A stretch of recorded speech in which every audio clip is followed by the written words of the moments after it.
Good evening all. May I invite all Catholics to sign themselves in the name of the Father, and of the Son, and of the Holy Spirit. Amen. Heavenly Father, we come here before you today, Lord Jesus, to this very important lecture on cannabis, very timely indeed. We ask that you anoint each and every one of us in this room. We ask that you also anoint those who are watching us virtually, Lord Jesus, joining us virtually. We ask that you continue to anoint the professor so that what he would deliver, Lord Jesus, would be beneficial to us here today and as a country as we try to develop the regulations towards the whole cannabis regime. We ask that you guide the discussions taking place today. You help the questions that have been that will be asked today to be directed so that it can lead, Lord Jesus, to us advancing that whole medical cannabis regime. We ask this through Jesus Christ our Lord. Amen.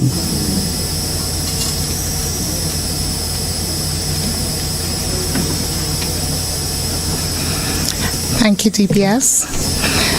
At this point, we will have some welcome remarks by Dr. Sharon Belma-George.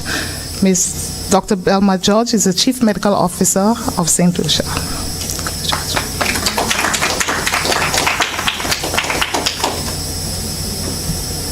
Thank you very much, Madam Chairperson.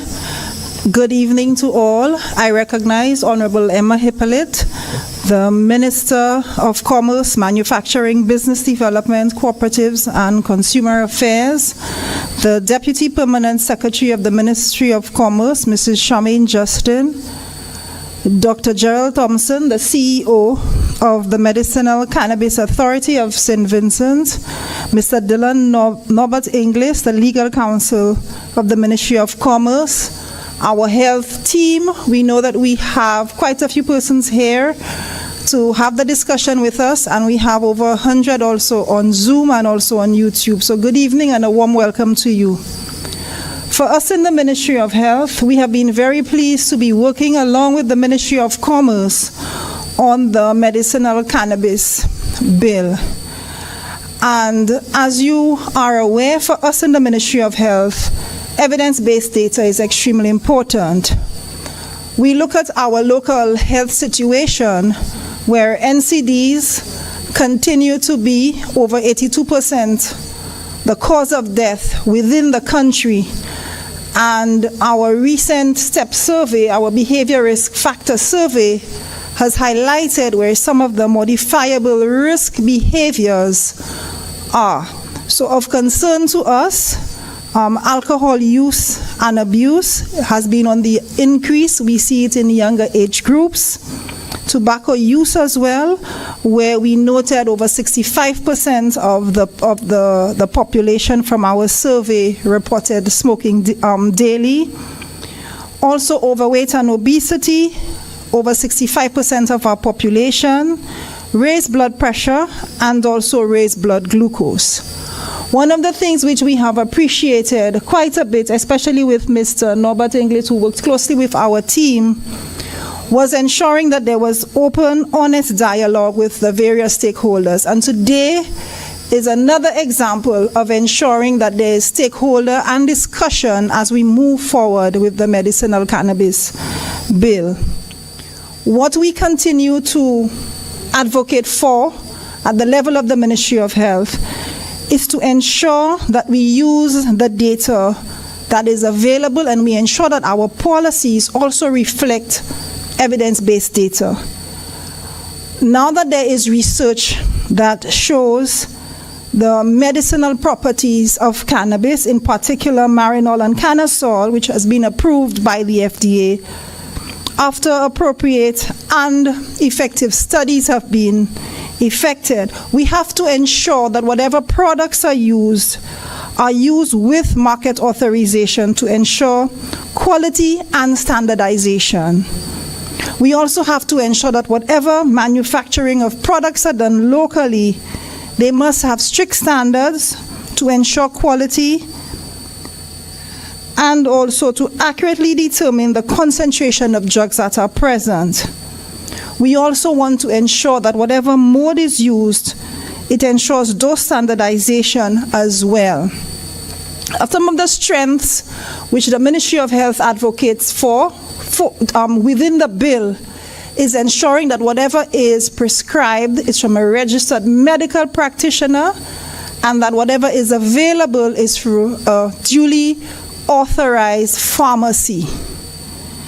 We also appreciate the fact that the ministry took the time out to review the implementation in similar jurisdictions and documented the lessons learned in the region to ensure that whatever is being proposed in St. Lucia, it's done as efficient as possible, learning from others and other jurisdictions where such legislation was implemented.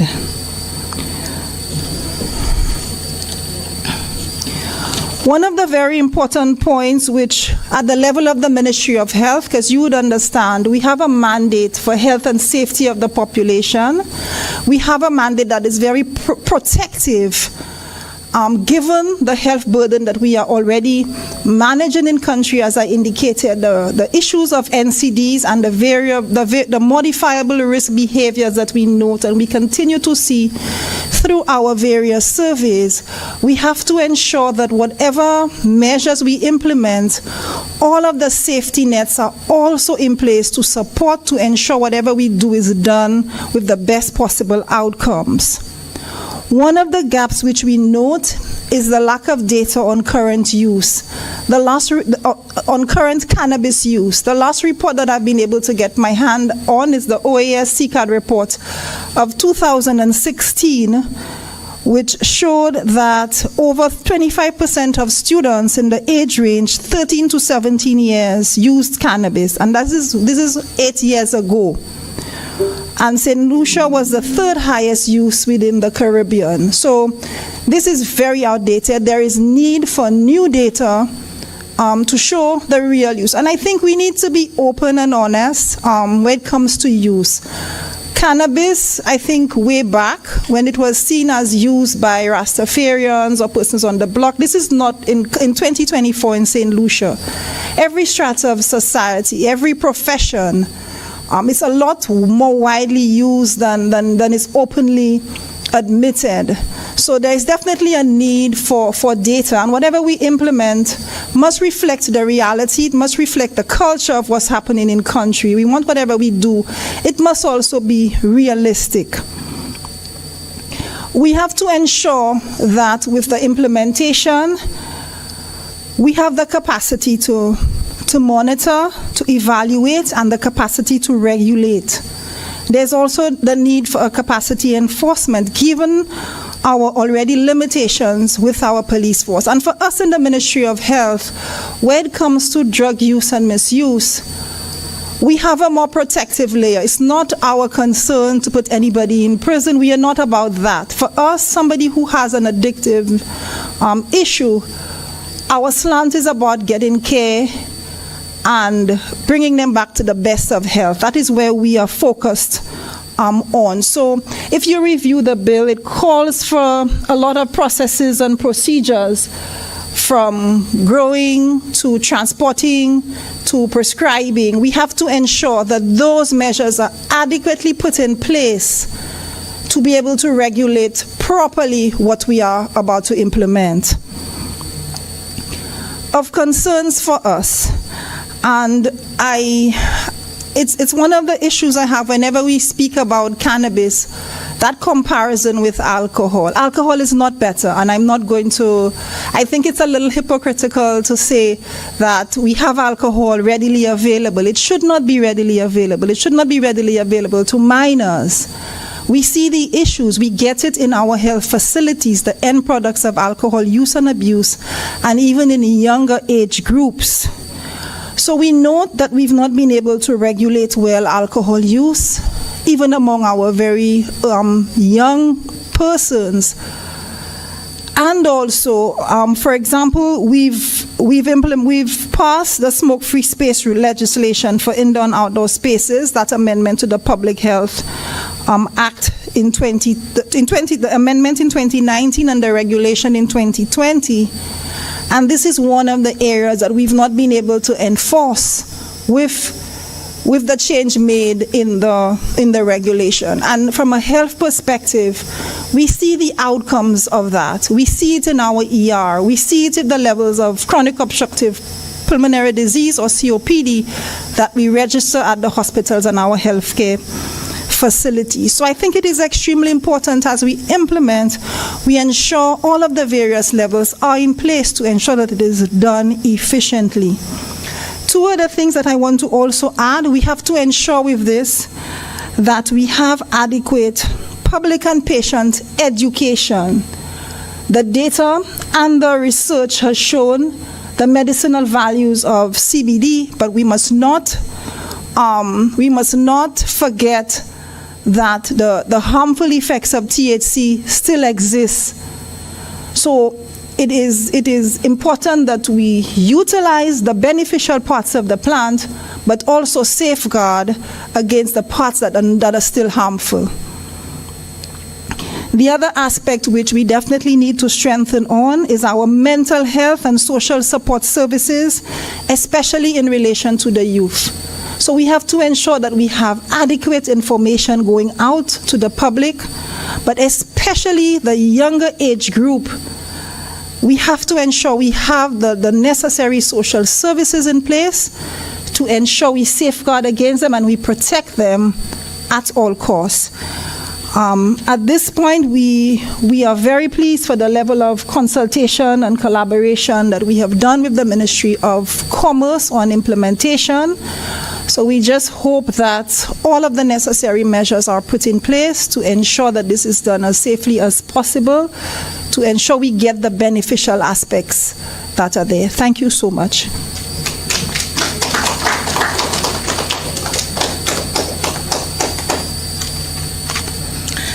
Thank you, Dr. Belma George. At this point,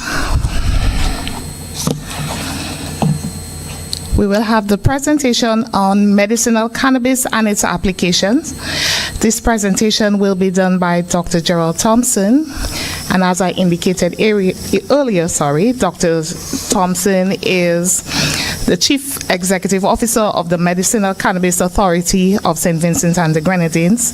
He is also a specialist in allergy, immunology, and infectious disease. Ladies and gentlemen, Dr. Jerrol Thomspon.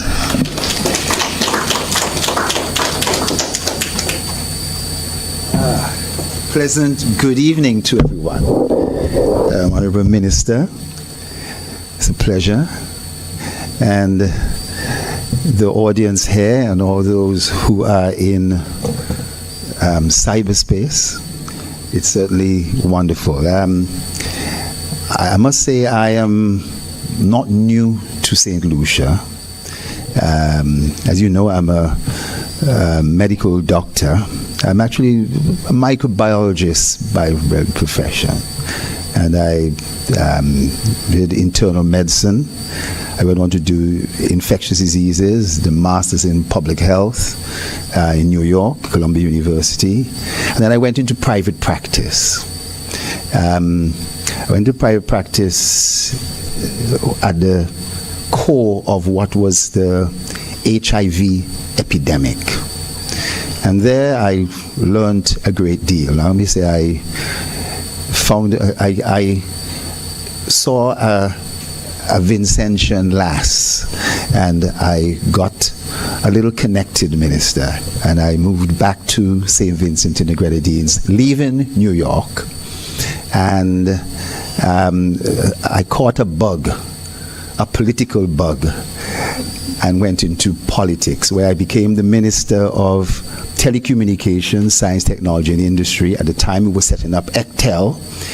I became chairman of ECTEL on a number of occasions, and I was president of CTU. And I left politics, but became a special advisor to the Prime Minister, dealing with troubleshooting things, the airport, and he asked me to look at cannabis, like English, and I basically have been there for the last 4 years dealing with this. And so it's with that particular background that I I come to you. Now, let me make sure I have all the things. Okay, right. Let me start off with the subject of pain. Pain. Today, in this modern era, we have a number of things to help relieve pain. But I'm a student of medical anthropology. And when you go back in history, you start to understand that throughout the ages, people had to use all sorts of different remedies in terms of relieving their pain. We know there were wars and battles, people were wounded. A farmer 1,000 years ago who fell down and sprained an ankle, what did they do? Did they take aspirin and some ibuprofen? No. Aspirin was only discovered in 1893, just a matter of 120 plus years ago. Ibuprofen, Advil, Motrin, all those things we know. 1961, just a matter of 60-something years ago, we started to get ibuprofen. And it's been really only over the last number of years, the last 15, 20 years, we've started seeing a lot of the other potent medication. But one medication being around for a long time is opium. Opium. And this is the whole history of opium and the opium wars in China. It's fascinating. That's not what this topic is going to be about. But let me say, the opium poppy, the seeds, if you really extract the stuff from inside the seeds, you're going to find about 3 or 4 important substances, the alkaloids, one of them being morphine and one being codeine. One being morphine and one being codeine from the poppy seeds. And sometime later, somebody found out that if you boiled the opium, you could create heroin. You understand? And we now know of black heroin, gray and white. White heroin was from Asia, the Asian heroin, pure stuff. Black heroin was a crude mix-up and so forth.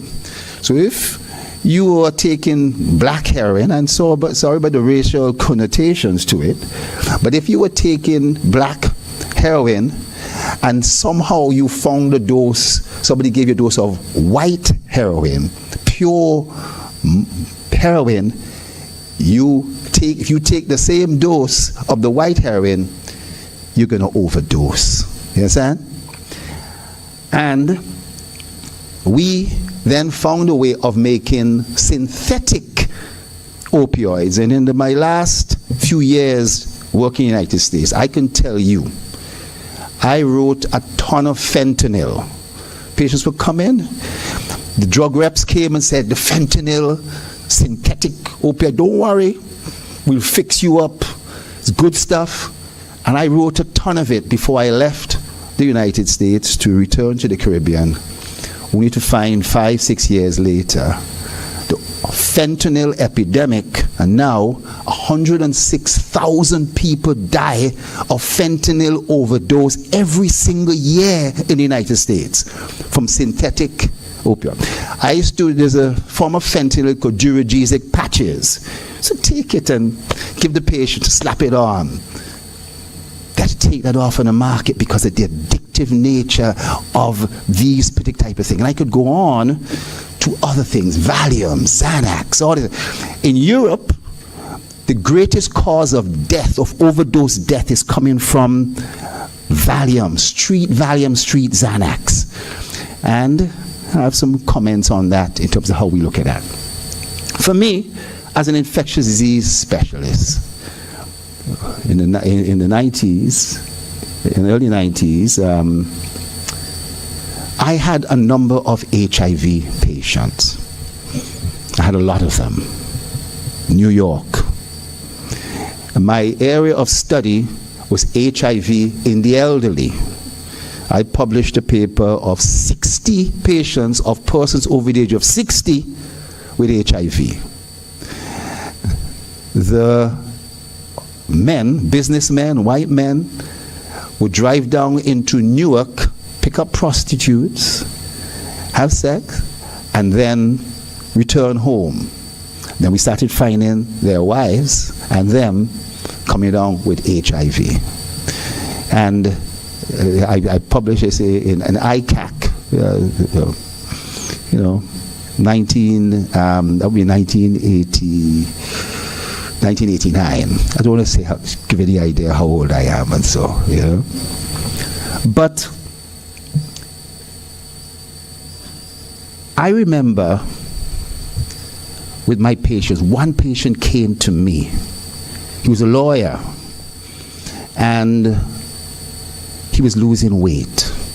And he said, Doc, do you know, this is 1990, that in New York State, they're allowing us to use cannabis in order to smoke, in order to keep our weight up and put us. I never heard of that before. I thought he was strictly. So I called my lawyer. My lawyer said, yes, he knew about it because he was a lawyer.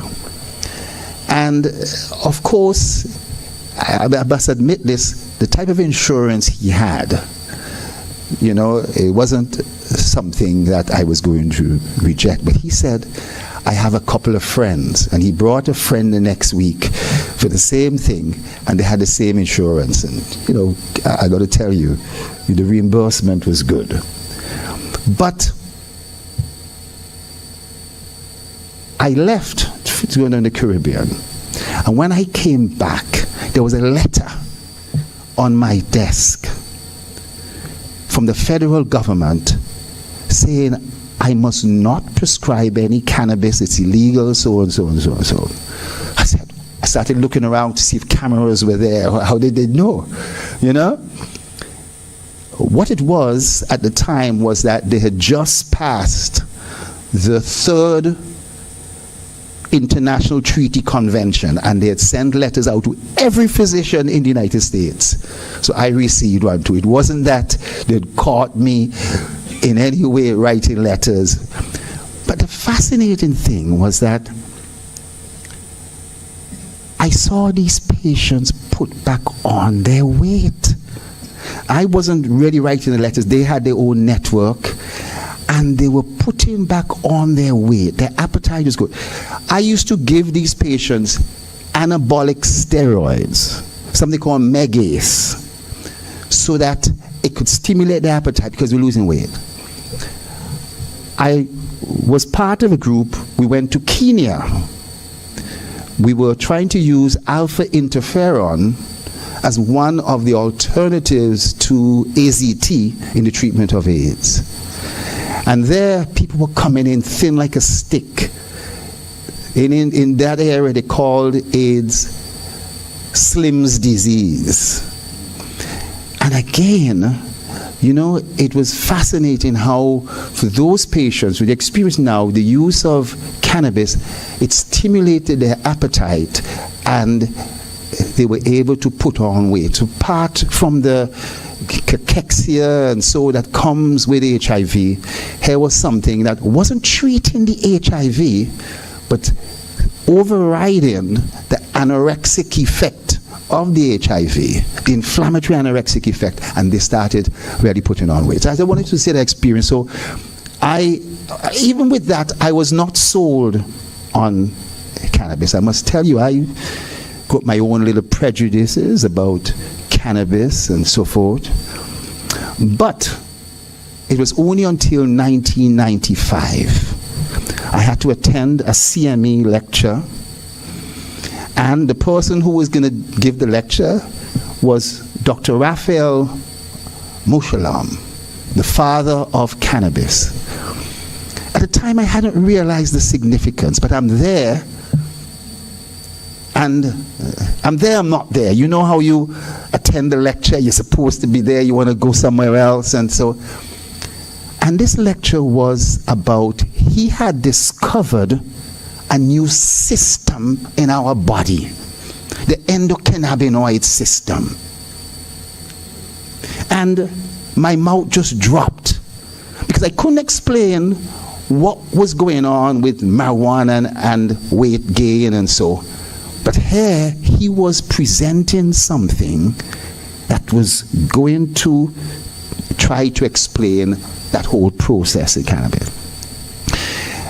In those days, because of the various laws, it was impossible to conduct real research, double-blind studies, that scientific studies that you want. You could conduct studies, but all the studies were oriented towards proving that cannabis was bad.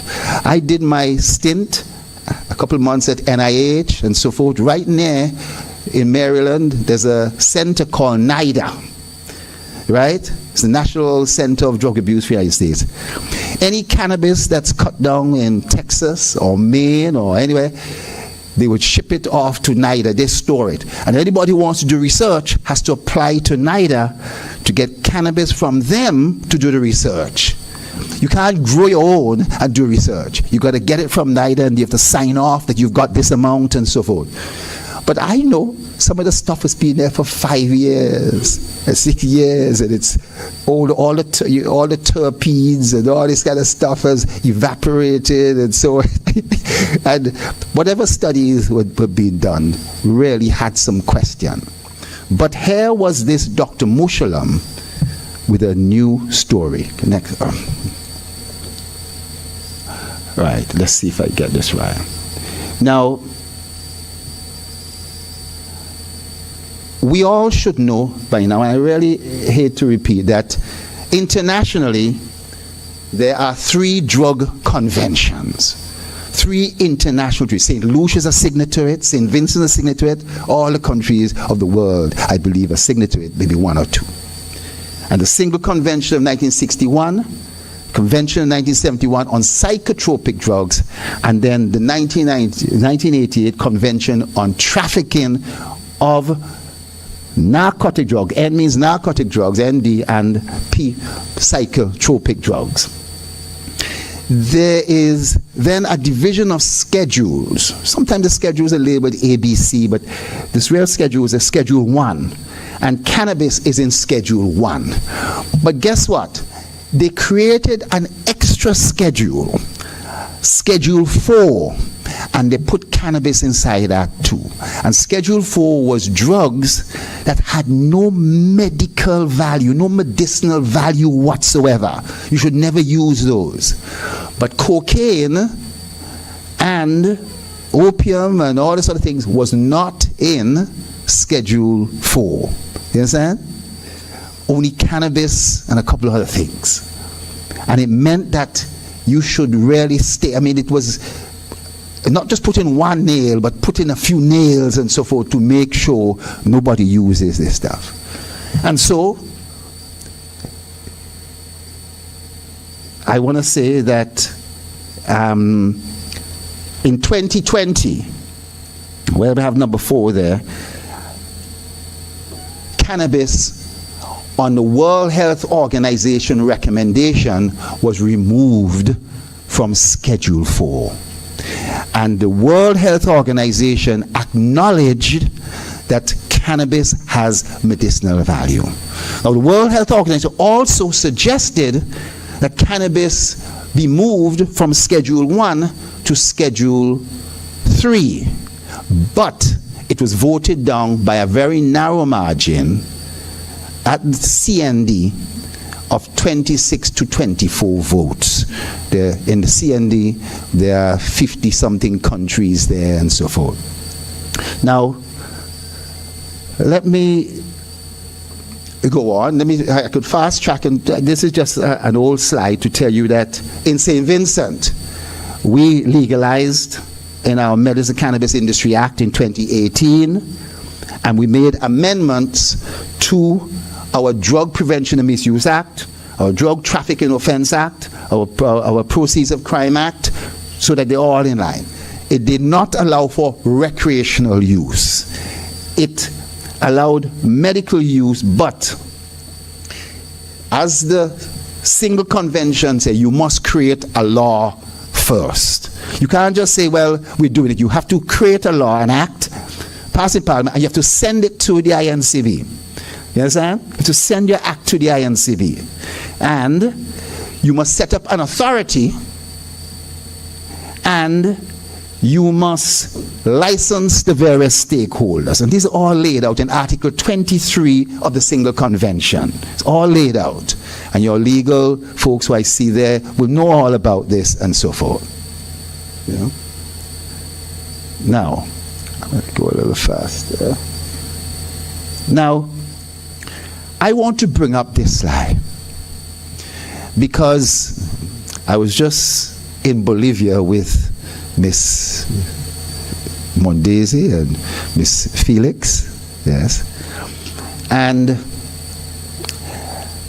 I was making mention to this when I was asked to chair a panel there, to moderate a panel, and I have realized that this important milestone is not well known.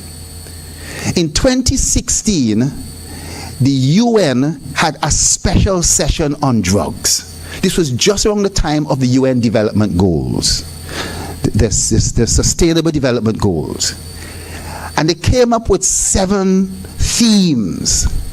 It says we want to continue with our theme of demand reduction, our theme of supply reduction, but we must make medications available to people.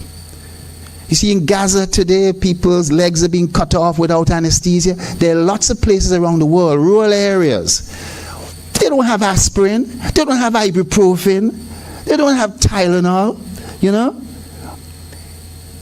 And they've been using all sorts of other medication for years. You understand? Now, so in that light green, they say there must be availability and access to various forms of treatment, to medication. And that's why I'm sure your drug inspector always make sure that the pharmaceutical process is, you have drugs and you send it off to the INCB, that these are the drugs we bring in. They want to know that you have access. You understand? But they came up also and said there must be human rights. Human rights for patients who may have drug abuse. We must treat them, just like what you said, with human rights. The way we used to talk about the cocaine jumbie, well, in St. Vincent we did. I don't know if that happened here, or the crackhead. They were saying we have to, destigmatize drug abuse and try and treat these people. Now some people say, man, we should beat these people, with a stick so that they stop taking these drugs. But the UN has been advocating a much more humane, a human rights approach to drug treatment, because the inhumane approach has not worked. They've also said that the human rights of small personal possession, somebody with a small personal possession, there's no need to criminalize them, to throw them in jail to having a spliff. You understand? You could handle it in a different way, but decriminalize it, depenalize it. We've done that in St. Vincent. We're not putting people in jail because they have a small possession and so forth. You know what I mean? We're not doing that. In Singapore a year and a half ago, someone was found to, they had it on their cell phone, they'd received a message and they'd agreed 2 pounds of cannabis. They were put to death. They were executed for 2 pounds of cannabis. And under the UN, they've come up with also the concept of Nelson Mandela rules. And one would have to read through the concept of UN gas to get all these concepts. Cut the discrimination, cut the stigmatization, decriminalization, and so forth. Now some persons will feel all this is wrong. It's the same way like a child. We should We shouldn't spare the rod, with the child. And so therefore, we should beat these drug abusers and so forth, to get the drug use out of them. And that thinking, I'm sure, is going to be prevalent in some cultures and some persons. But I want to indicate that UN gas is critical and changed the way in which things. CCAD then had to adopt UN gas. For us in St. Vincent, see right down at the bottom there, they also promoted alternative development. We have a large number of traditional cultivators, and so we have had to adopt alternative development. We are distributing a couple of 100 acres of land to farmers and so forth who are traditional cultivators, but we're also going to guide them in getting into some new crops. We're in the process, we're buying a tractor, we're getting tools, we're doing all sorts of things and so forth. I say I'm buying a tractor. My colleague there, Jerrol Thomspon, he's the man behind the finances and so forth. And I've had to push him. But we get in the tractor. All right, let me go there. So I want to say that nationally, conflicts exist, and some conflicts exist, and this is a very sensitive area that I've observed throughout the Caribbean in terms of the units that deal with anti-drug policy and the units that are now emerging in relation to medicinal cannabis. So the MCAs and the CLAs, there isn't a coming together to really discuss the issues and how the functions of each entity could be carried out. Yeah. I think there's a little bit of butt in there. I know that's not the case in St. Lucia, right? Because I've spoken to some of the folks there in this, and I think they're doing a great job. But a question that I'd ask, is there a serious conflict? Does cannabis have medicinal benefits? Does it have it? If so, why so many benefits? What is the extent of the benefits? Are they real? What is the evidence? And I think you've asked some of those questions. Is there research which has been done scientifically? Well, can medical cannabis be an alternative to narcotic drugs? To the use of fentanyl, to the use of Valium and whooping, the stuff that, and how much stigma is involved in your views and perception and belief. These are some fundamental things. And so I'm always, in this division, the persons who are involved in anti-drug, and we've come together, We've been working together. And I want to encourage this throughout the Caribbean. And I would say that in terms of CCAD, which is the hemispheric entity, to some extent, by the end of this year, all of the islands, from Jamaica to Trinidad, would have done some legalization of cannabis, maybe except Dominica. Grenada is going forward. St. Lucia, I hope that you all go forward, but there may be delays, mister, there may be little speed bumps and so forth that takes place, but the impression I have is that you folks are on your way, and the thing is that I want to bring up an issue, and let me go on there, that I want to say. In Caribbean drug policy, what is the greatest threat and the likely development between now and 2030, or maybe by the end of this year? I showed a slide yesterday, and I want to bring this out. In 1961, Harry Anslinger, who was the head of the anti-drug in the United States, the father of the war on drugs, said marijuana is an addictive drug. He was testifying in Congress. And he said, which produces insanity, criminality, and death. And he said, you smoke a joint and you're likely to kill your brother. And That's the risk of committing homicide. I imagine that sometimes that may occur, but he was framing it in a way that and in those years, they were primarily addressing people of color. Now, last year, the United States President, Joe Biden, so I think he's doing a good job, you know.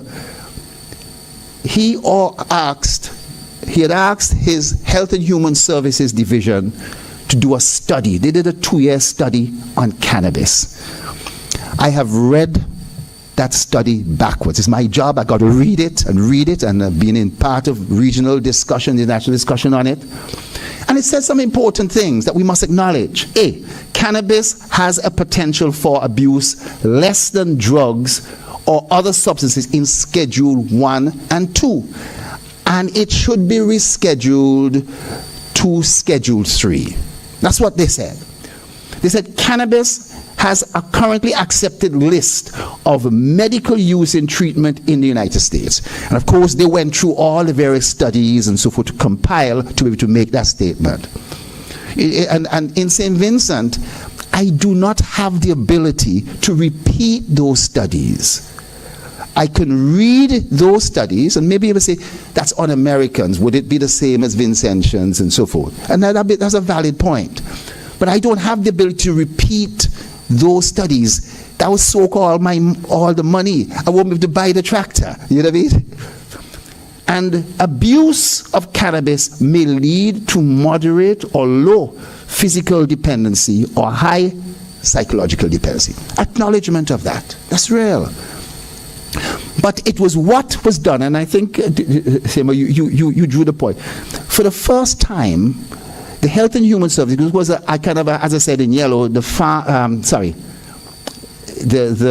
Health and Human Service emphasized the importance of the 2018 Farm Bill in its scope, which had legalized CBD. They've legalized CBD. In St. Vincent, we can't stop people sending down CBD creams and so forth in barrels and so forth. The customs, we give up, you know what I mean? Because it's legal in the United States. But number two, Health and Human Services' decision to focus attention on how the harms associated with cannabis abuse compared to those associated with alcohol. This pointed out it was night and day. Now here in the Caribbean, I know for St. Vincent, our Calypsonians, we celebrate rum. You understand? We sing about rum. We you know what I mean? It's a great thing. Now I'm gonna I see a couple of people looking at me, don't go there. You know what I mean? But really, alcohol is profound in terms of it. And what we have to talk about excess alcohol. Having a drink is not a problem. It's the excess alcohol that persons are taking that's causing the cirrhosis of the liver and all the other issues, the links to cancer and all them sort of things. But number three, Health and Human Service emphasized the variability of the cannabis plant as a botanical, right? And in its heterogeneity, and said there's a need for some standards in terms of how it's done. And also in terms of in various states. Do you know, I've been to Michigan, Florida, a number of states to see what their cannabis cultivation lab. Mr. Mapp and I, we toured Canada, we toured New York, we met with a lot of people, and you could see each state, because of states' rights, some states, they basically produce stuff and all they check for is CBD and THC. Others, they check for bacteria, check for this, the different standards. But it's number 5.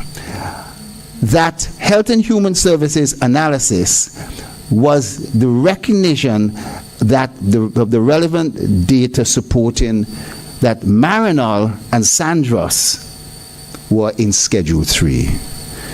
Now, I want to say about 3 drugs. Epidiolex is CBD made in the form of a pill. The price for a month of Epidiolex is $3,022 US. In other words, 8,000 EC. The price of Marinol, it was $700 US. You know, about, what's that, 1500 EC. Sandra's a little cheaper. It's only $300 US. You understand? But about $800-900 EC dollars a month. Those particular things may be considered as pharmaceutically made. And that's why the pharmaceutical industry would like also cannabis to go away so that persons can buy that. Some of the best drugs coming out with diabetes now, you know, CMO, the cost of them are so high. The average man here in St. Lucia, and man and woman can't afford those type of medication. You got to stick with your with the normal stuff. And let me try and go quickly here. There's some wrong perceptions. CBD is medical and THC is recreational. That's false. THC is bad, a bad cannabinoid. CBD is a good cannabinoid. It's false. CBD is not psychoactive. That's false too. It's not intoxicating, but it's psychoactive. You understand? It certainly has some profound effects on the brain. That's good, positive. CBD is a good product, right? So it's not an intoxicant. However, from CBD, in the United States, they are extracting THC is called Delta-9 THC. There's a loophole in the Farm Bill, and they're extracting something called Delta-8 THC. Has about the same effect, more toxic, but they're selling that in the United States. Expect that to be coming to St. Lucia. They have Delta-10 and a whole set of other things, unregulated cannabis. And then there is what I call CBG. This is a great product. Unlike the others that have a space there, this is like the mother of cannabinoids. And we'll get into a little bit of... Okay. Yes. So let's just go through. For those persons who don't already know, maybe 3 real type of strains. We put notes of the sativa, the indica, and ruderalis. That ruderalis is a strain that flowers in a very short space of time. But this is all phasing out now. There are combinations and hybrids and so forth. There have been some good land races. In St. Vincent, we have a land race that comes out of Colombia. We also have a Jamaican land race. There's a special Jamaican land race that's excellent.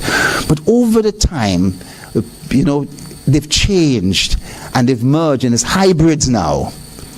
But I want to say that the symbol of cannabis is the leaf, because in the 70s and 80s everyone thought that the leaf was the thing that had in the ingredients, but it's the flower bud. But the leaf does have in some ingredients, far lower, and also the root. In St. Vincent, some of the old ladies would boil the root for their asthma and for their chest stuff and so forth, and they swear by it. But there's still a little bit of stuff in the root that boiling it and heating it, there is release of the active compounds, and that's how it works. You know? Now, if I were to take a close-up of a bud, it's kind of hairy on the surface if I look on the microscope. But it's not hairs, it's really something called trichomes. And it's full of oil. They're full of oil. All these trichomes. These trichomes are not ripe yet. It's when it starts to turn a little yellow on the microscope. And, you know, we train our farmers to look with a magnifying glass to see exactly when. If you take it too early, it's like a mango. You got to wait till the mango ripe. You know what I mean? And so in terms of the trichomes, that's the best time to actually harvest. It's all important. You know? I'm losing seconds trying to move this. In St. Vincent, we are into tissue culture. This is where a great plant, we're able to take a slice of it and under sterile conditions, right? We're able to put it in some special agar and other substances with sugars and so forth and grow it. This is a seed at the bottom growing, the root coming out, but at the top there is tissue culture. And we're able to produce the same characteristic plant. It's not the same as cloning. Cloning is just as good, right? But tissue culture, the quantity, with cloning, you have a mother plant and you have to pick off a certain amount. But you can't pick off too much or you kill the plant. You know what I mean? You pick off some and then you plant those little branches you've picked off, small branches. But with tissue culture, we take in very small amounts and we can freeze it. We can keep it for 10 years and so forth. And we haven't done it, but we're looking at some of our land races and so forth to make sure we preserve them and so forth, you know, for the future and things of that nature. Let me just go on. And here I want to get into the medical.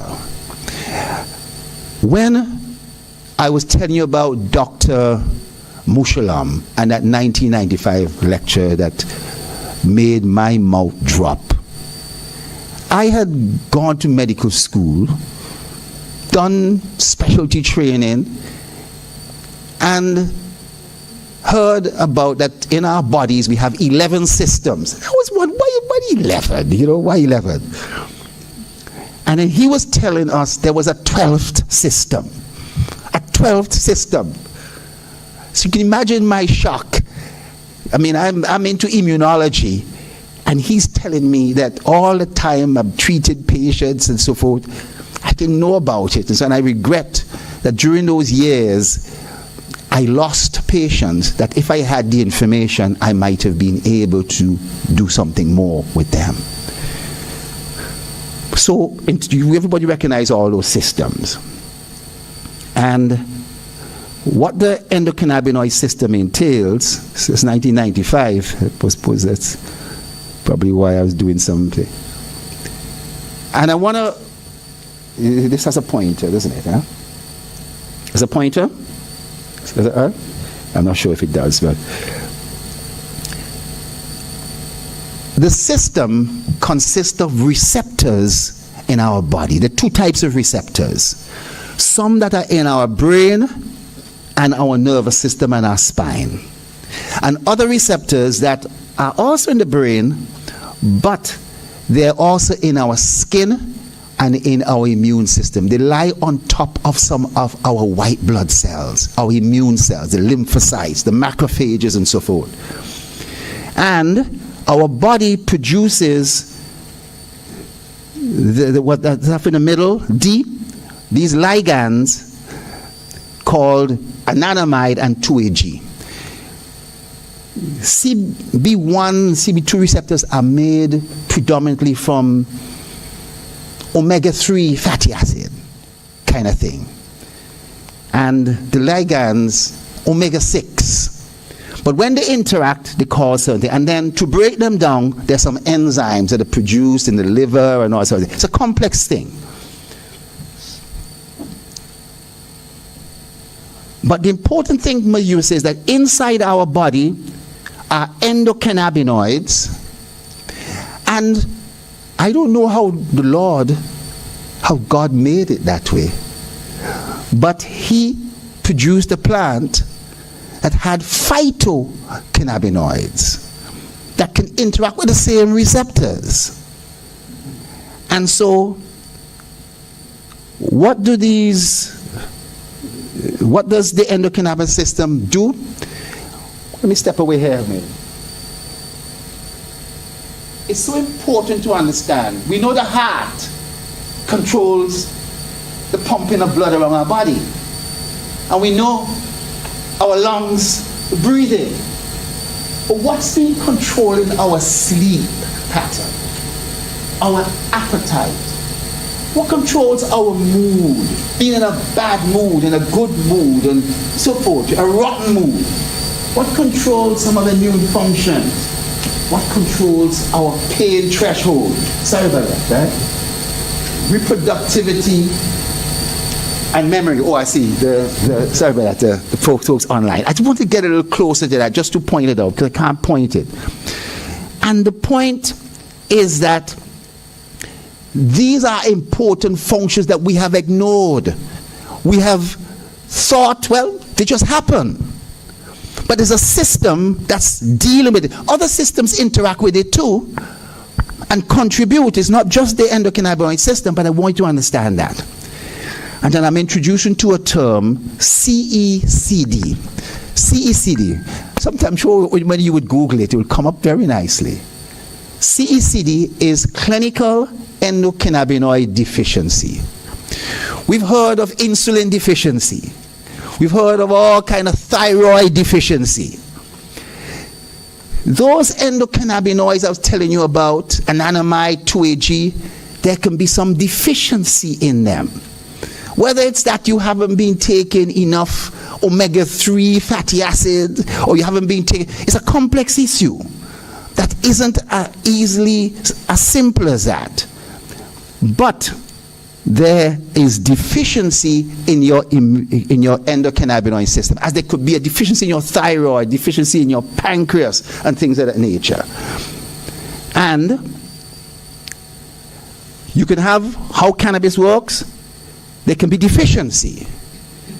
And we can talk about replacement with natural products, or we can go with some of the good expensive stuff, the Marinol and the Sandros. And there's other synthetic illegal stuff called Spice and K2 that you don't really want. And you remember Bolivia? You were talking about how Spice and K2 is swamping places like Belgium and things like that. But what they've found is that clinical endocannabinoid is directly linked to FIM, something called FIM. Fibromyalgia is a type of pain. We don't know why we have the pain, but it's a kind of a phantom pain. We just got pain. Everybody, you ever go to the doctor asks you, I don't think you had an injury? No. Somebody hit you? No. I just feel pain. This is fibromyalgia, inflammatory bowel disorder, and migraine. We link in a lot of migraine headaches to endocannabinoid deficiencies. And I'm going to leave you to follow up on a lot of this stuff. Many of you would have heard predominantly about CBD and THC, the two big ones in white. But I am more interested in a couple of others. I'm interested in CBC and CBG. CBC is the tropical cannabinoid, found more in tropical cannabis, right? And CBG is the mother of all cannabis and so forth. And these things in combination, they've been linked. The trials are going on in terms of treatment for cancer and other things like that. We're seeing some profound things. The studies have not been as extensive as CBD and THC, but we're now seeing the work being done, especially now, as they've said, cannabis has medical benefits. The door is being opened up. Research is being done, right? It's no longer illegal to do research. You don't have to jump to hoops to get an application for research approved. And I could just go down. This is a busy slide. These are some of the benefits of some of these things. And it's amazing what's really happening out there in terms of the research. But I want to focus on. We've come up with a mnemonic called AMP Minds. AMP-MINDS. AMP, and this is a kind of a mnemonic to abbreviate what cannabis can be used for. And this is important. A, appetite. Anorexia, HIV weight loss, cachexia, the cachexia of cancer. People wasting away. I'm told I could say this. The CMO of St. Vincent, her father-in-law, was one of our senior politicians. He developed prostate cancer. And he thought he'd beaten it, but it bounced back. and it went all to his spine. And he was in pain. Mr. Mapp and I had just traveled to Canada, and I came back, Mr. Mondays, I came back with a couple of vials of the stuff. You understand? And the customs did not prohibit me from bringing it in. And then the CMO, when the CMO calls, I says, Jerrol, what could we do? I heard this could be. And he was able to receive the medical cannabis, and that helped relieve his pain. And he died with dignity. He died not with a grimace on his face. You know what I mean? And I just thought I'll mention it. But I just want to say anorexia. Then M for metabolism. Nausea and vomiting. That's what Marinol is used for. Predominantly for vomiting. You know? You pay $700 EC for a month supply, or you could use cannabis and so forth at a much cheaper rate. But pain, cancer pain, I mean, talk about cancer that is spread to the bone, right? Or chronic pain, or migraine, and arthritis, sickle cell disease. I used to have patients with sickle cell disease. We got to give them all sorts of opioid medication. They're addicted to the opioids. They could be replaced with cannabis instead. It doesn't have to be smoking. It could be what I have there on display. All droppers, oils, and so forth. And then mood. Do you realize the accurate figure is 4.5% of the global population suffers from depression. And for anxiety, it's 5.5. I'm talking about 500 million people. And hear what they say. It's predominantly women who suffer more from anxiety disorders. The studies have shown that. I don't believe it, you know. I'm saying that to be diplomatic, you know. But the point I'm making there is that mood disorders is really profound. And then inflammation, inflammatory disorders, especially inflammatory bowel disorders I told you about just now with FIM, arthritis, inflammatory autoimmune disease, hepatitis, and then nerve damage. I'm talking about epilepsy. Everyone saw Sanjay Gupta and Charlotte's Web. Sanjay Gupta wasn't joking. The young lady benefited, and today people are benefiting from epilepsy and so forth, seizures, Parkinson's disease. Now some of these, they are less, the benefits are less than you would have for pain. And then sleep, insomnia. Sleep disorders affect, I have 30%, they affect 20%. I've said this. That means that some 6-7 persons here suffer from sleep disorders. You understand? I don't know who all suffer from sleep disorders and so forth. You know what I mean? But the point is that cannabis, now the funny thing is that THC is best for sleep disorders and best for anorexia, nausea, but CBD is best for degenerative diseases, CNS, nerve damage. And a combination of CBD and THC may be good for immune reaction. Mood disorders is best to go with CBD. You understand? And pain, you need sometimes a combination. And what persons can tolerate. Some people can't tolerate the THC. You could on the CBD, and it isn't working because it really needs a bit of THC combined with it. And this is a very important chart to show that overlap. And so, with dosing, you could have THC only, you can have CBD only, or you can have equal amount. But we also have intermediate with a little bit more THC or small amount of THC and so forth in those doses. This is our lab, a state-of-the-art lab in St. Vincent. We constructed. Minister, you would have seen it and visited it and so forth. And we're particularly proud of it and so, because we realized that in order to be a player, for the Caribbean to be a player, we had to show we could produce quality product and test it. We can't guess. We can't look at it and say, this looks like good stuff. You know what I mean?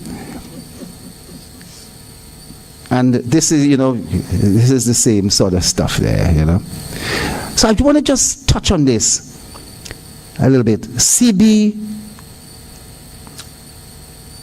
receptors in the nervous system. It's at the end of the nervous system. And I want you to look at CB2 receptors on the white blood cell, on the macrophage, on the immune system. Just to give you an idea of the impact. Why are they there? Are they just there just because for so? What's the reason? There's some important functional reasons for it. They're not there for no reason. Do we know everything about it? No. You understand? We know enough, but we don't know everything about it. And this was in terms of the function, in terms of stopping inflammation. The whole thing, CB2 receptors and so are so engaged in these things. And a lot of information on it. I want to touch on this, the brain. And I know there are other persons in the room. There's this part of the brain. Do you see a jagged circle called, can I take the... This is called the medulla oblongata. This is a part of the brain stem. It's a vital, all parts of the brain is vital. Are you getting it? And it controls your heart rate. It controls your respiratory rate. And it controls your ability to swallow, vomit, and so forth. If you become unconscious, the risk of aspirating your stomach content and it going down into your lungs is an important cause of death, whether after surgery or so. But overdoses, when somebody takes an overdose of fentanyl, oxycodone, Percocet, all these, Valium, cocaine, it will knock them out because it's affecting these parts of the brain. But it also suppresses, because there are receptors for these opioids in the brainstem. So your respiratory rate starts to drop. Normally your respiratory rate is 16 plus, it starts to drop. Your respiratory rate starts to drop to 2. You breathe in 2 beats a minute. Or your heart rate starts to fall very, very low. They even stop because of the drugs. You die from the overdose. Cannabis will give you euphoria, will probably put you to sleep. And I don't know in terms of how the Lord made things that way. There are hardly any receptors for cannabis in the brainstem. So the person who takes an overdose, which they're going to be, but their heart does not stop. Their respiratory rate does not drop to the degree that they don't breathe. And that is why in the literature they've not found death, overdose death as a result of cannabis. Now certainly if somebody takes cannabis and they're high and they drive and they crash into 3-4 vehicles and kill themselves and other people, then that's wrong too. But I'm not talking about that. I'm talking about the individual who takes an overdose.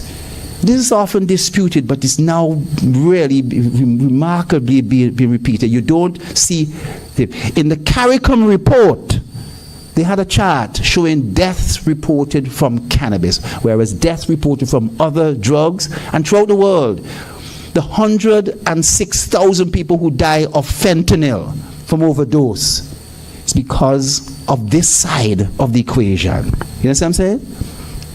Now, let me go on.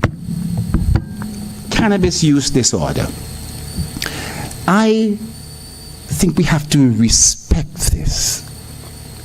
There are a number of very important parameters. If a young person starts using cannabis very early, talking about before the age of 18, I'm talking about the age of 13, 14, and they're using it consistently, and they have a family history, of a psychiatric disorder, schizophrenia, or bipolar disorder, and the type of THC that they're taking, the type of cannabis taken is a high dose of THC, and we've been seeing a gradual increase in the potency of THC in cannabis. A number of years ago it used to be 10, 12, 14. Now we are seeing it 18, 20. I could tell you truth, in St. Vincent, one of our companies developed a cannabis that was 31% THC, right? And we sat down with them and said, we don't think this is that. They said, we're right. The company we are linking with in Switzerland has said they don't want anything over 25%. They don't want anything below 20, but they don't want anything over 25%. And they were able to reformulate, and we had to check on them. We tested 24.5% consistently. Interesting. But even that is too high. You know what I mean? CBD, today, remarkably, CBD is being used in the treatment of alcohol use disorders. The number of persons who are taking CBD to get them off of their alcoholism and alcohol use disorder, opioid use disorder, cocaine use disorder, CBD is used. CBD is considered to be neuroprotective. I think I have a slide here, but this is a chart that talks about our pleasure centers. I know the doctor who's a psychiatrist would be, these areas, I don't want to get into detail, the amygdala, nucleus accumbens, and so forth. These things are so important, and explains to us why people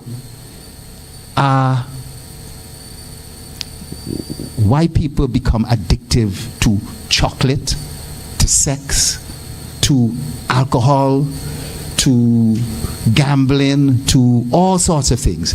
It's the same sort of reason behind it, in addition to drugs. And, it has to do a lot with the dopamine and all these sort of things and so on. That doesn't allow me to go into the detail today. And the brain, the neurotransmitters, I tell you the amount of stuff that's there, busy slide, but just to tell you how complex this stuff is. I, of course, want to end, I'll be going long, sorry, that today it doesn't allow me to talk extensively about things. I haven't gone into a lot of detail about side effects. I should tell you, we should not drive it should not be taken during pregnancy, and all these things will come out in their own due course, and the slides I've taken out, to limit the presentation in a particular way. But I had to put this one in. In November, St. Vincent and the Grenadines, we are going to be holding a medicinal cannabis festival. It's called Cannabis SVG. The name is not that important, November 1st to 3rd. But the whole thing is that we are going to be bringing people from the Caribbean and around the world to talk more intensively about a lot of the things I'm talking about. Cultivation and manufacture. How is it really done? How do you achieve the best standards? How does the Caribbean become a player, right? And we'll be having farm tours. We're going to see some of how some people are doing it, how they've set up already. And then we'll be talking about the legal justice and regulatory reforms, you know? What's happening, should you, shouldn't you, what you do here and there, what's worked, what hasn't worked from a regulatory point of view. Has decriminalization worked, has depenalization, all these sort of things and so. And then the medical benefits. So, you know, I'm hoping that a lot of people will be coming to me. It wouldn't necessarily be me, but we're having some big names come in to talk a little bit more about some of the more finer details in relation to smoking and cancer. Smoking cannabis, I want to say some literature's come out that shows that, not that smoking is safe, but it is, there were some articles put out talking about cannabis just the same as cigarettes or tobacco. And these articles have debunked that thinking to a great degree. But we are also going to be talking about the broader medicinal industry, you know, about other plants that have medicinal value, psilocybin, all these sort of things and so forth. And we are looking to have a traditional cultivators village with an expo. I must admit, I think the Prime Minister in our law has the ability to declare that, you know, a day where certain things could take place. But we will have a consumption lounge. And that it should be good. But the point of it is the educational aspect and the tours. And if anybody wants to slip down to Beckway or climb, I love to climb La Soufrière Vault. You know why? Because I could see the pitons. I could see St. Lucia, you know? And so, let me say with that, I think there may be a couple, but I'll stop there, and I'm hoping there might be a couple of questions and so. And I know there's some areas I haven't gone into in great detail, but I thought that in terms of limiting the length, I didn't want to talk all night, you know, and so. Thank you very much.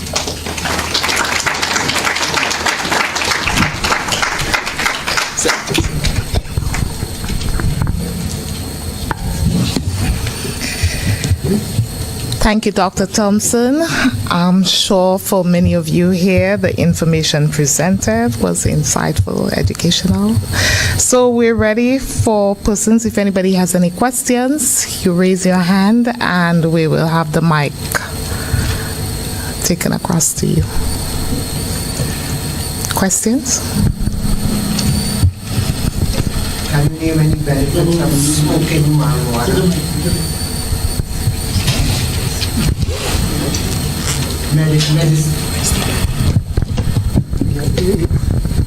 Thank you very much. I brought these along. This is a vape pen. And this is a dropper bottle.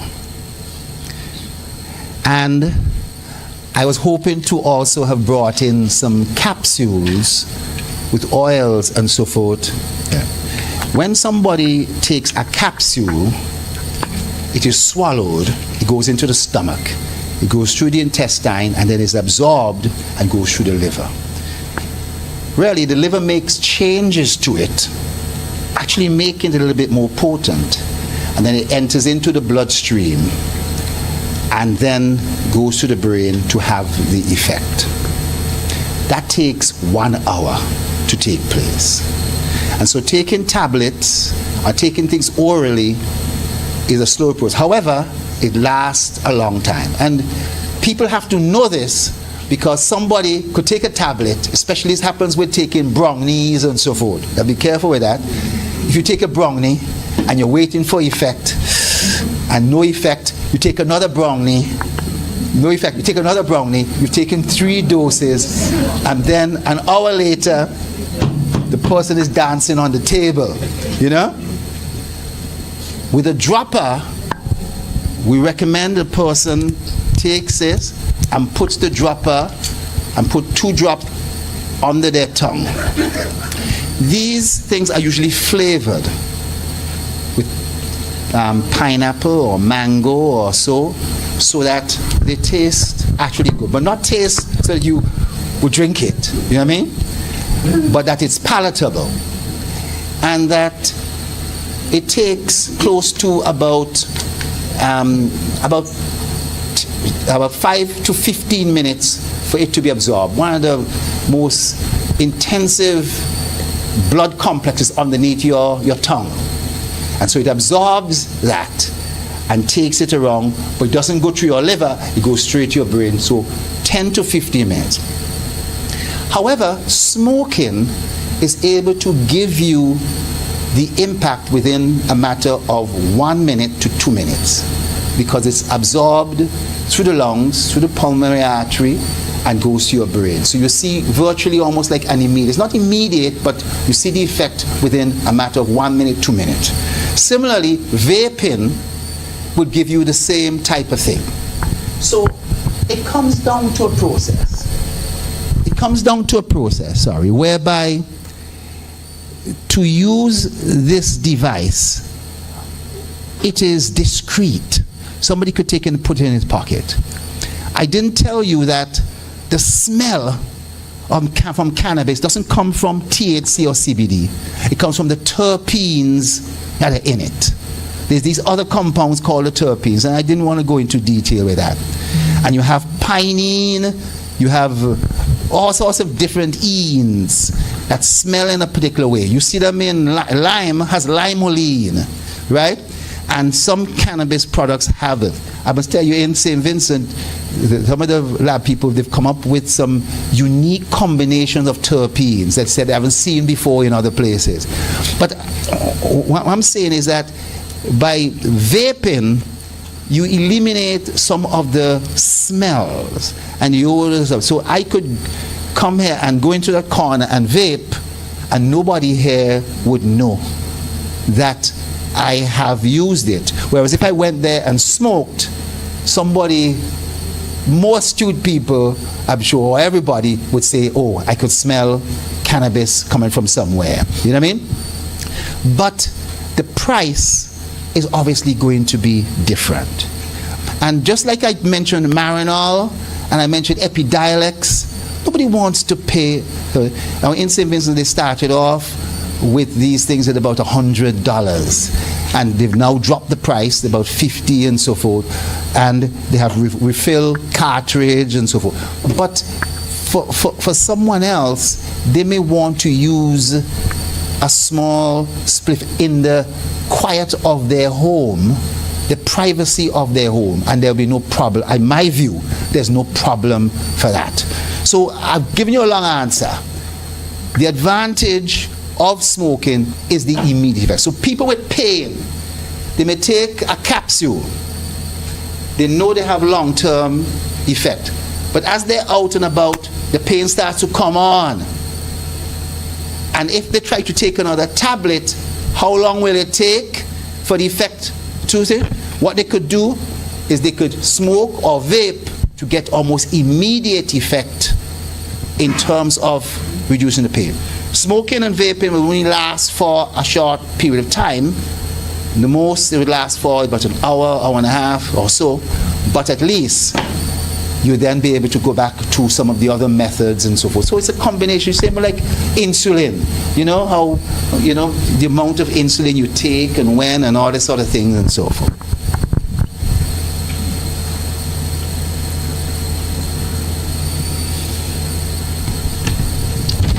Can I ask something again?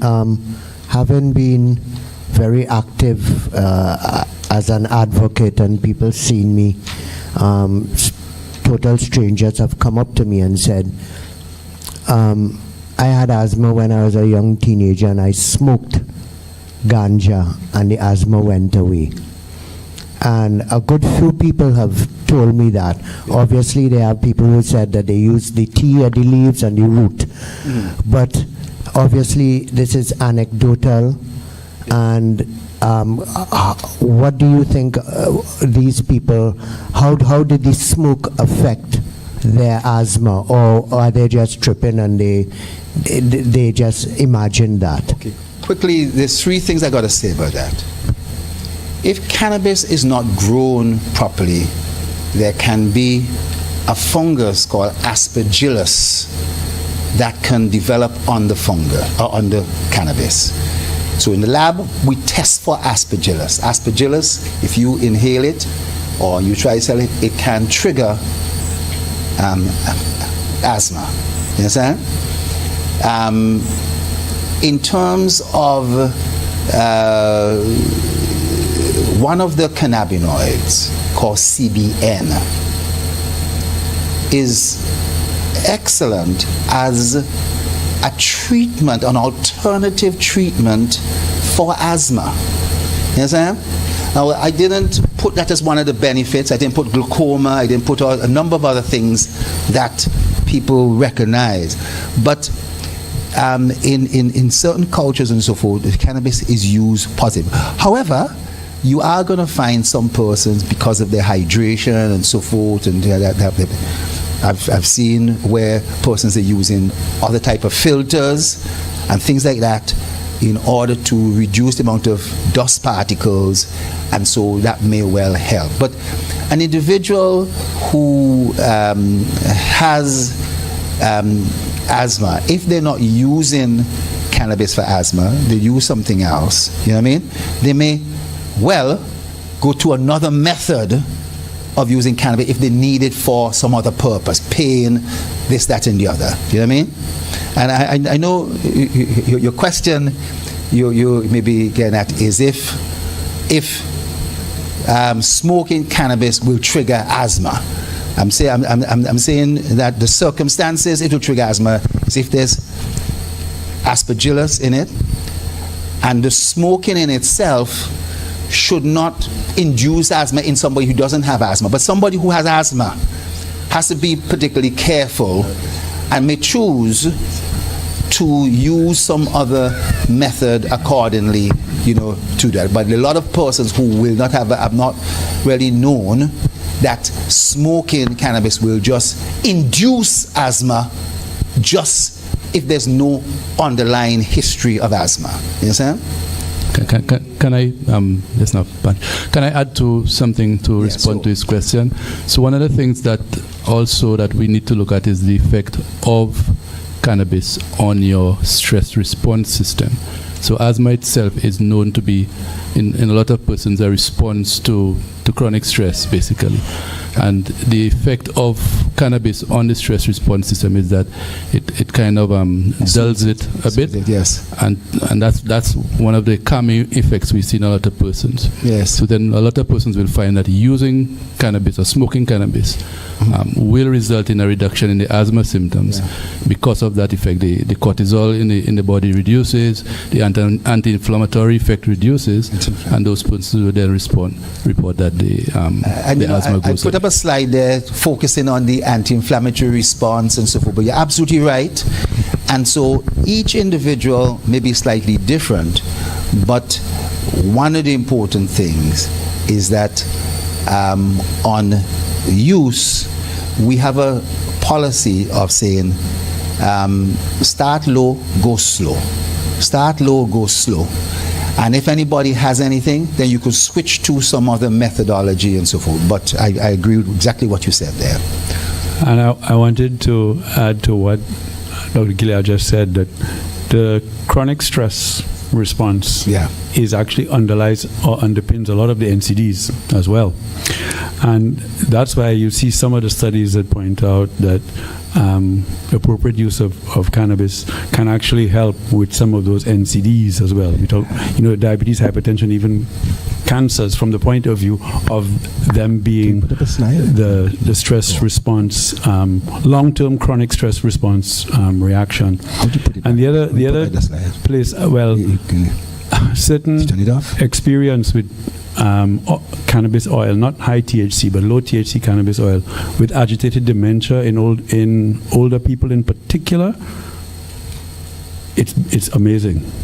There's an amazing response to that. Can I with just a few drops. Yes, I can tell you, my father, in 2017, he passed away from dementia.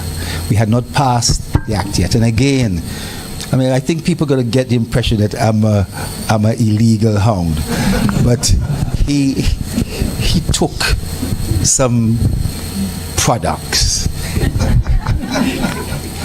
And I found that, but it's all anecdotal in that particular sense, and I saw some improvement. But in the area of Alzheimer's, now what we've been finding in the elderly, in St. Vincent, the elderly, in their little groups and so church groups and so forth, they have been finding cannabis. In our data assessment, 50% of the persons who are getting prescription are female. And this has gone against the grain where you expect an 18-year-old, a 19, a 20-year-old come in because they want to get high. We find it, and the age group is running, the highest age group is running 25 to 40 years old, with a high proportion to older, Now, as I said, this is where the difficulty is. The older folks are saying, well, we're hearing on Facebook and so forth that cannabis is safe. We're here in America, in Canada, our friends in Canada and so forth are doing this and that and the other. And so it should be safe. And this is where the challenge comes to the anti-drug unit, because the young people are hearing that too.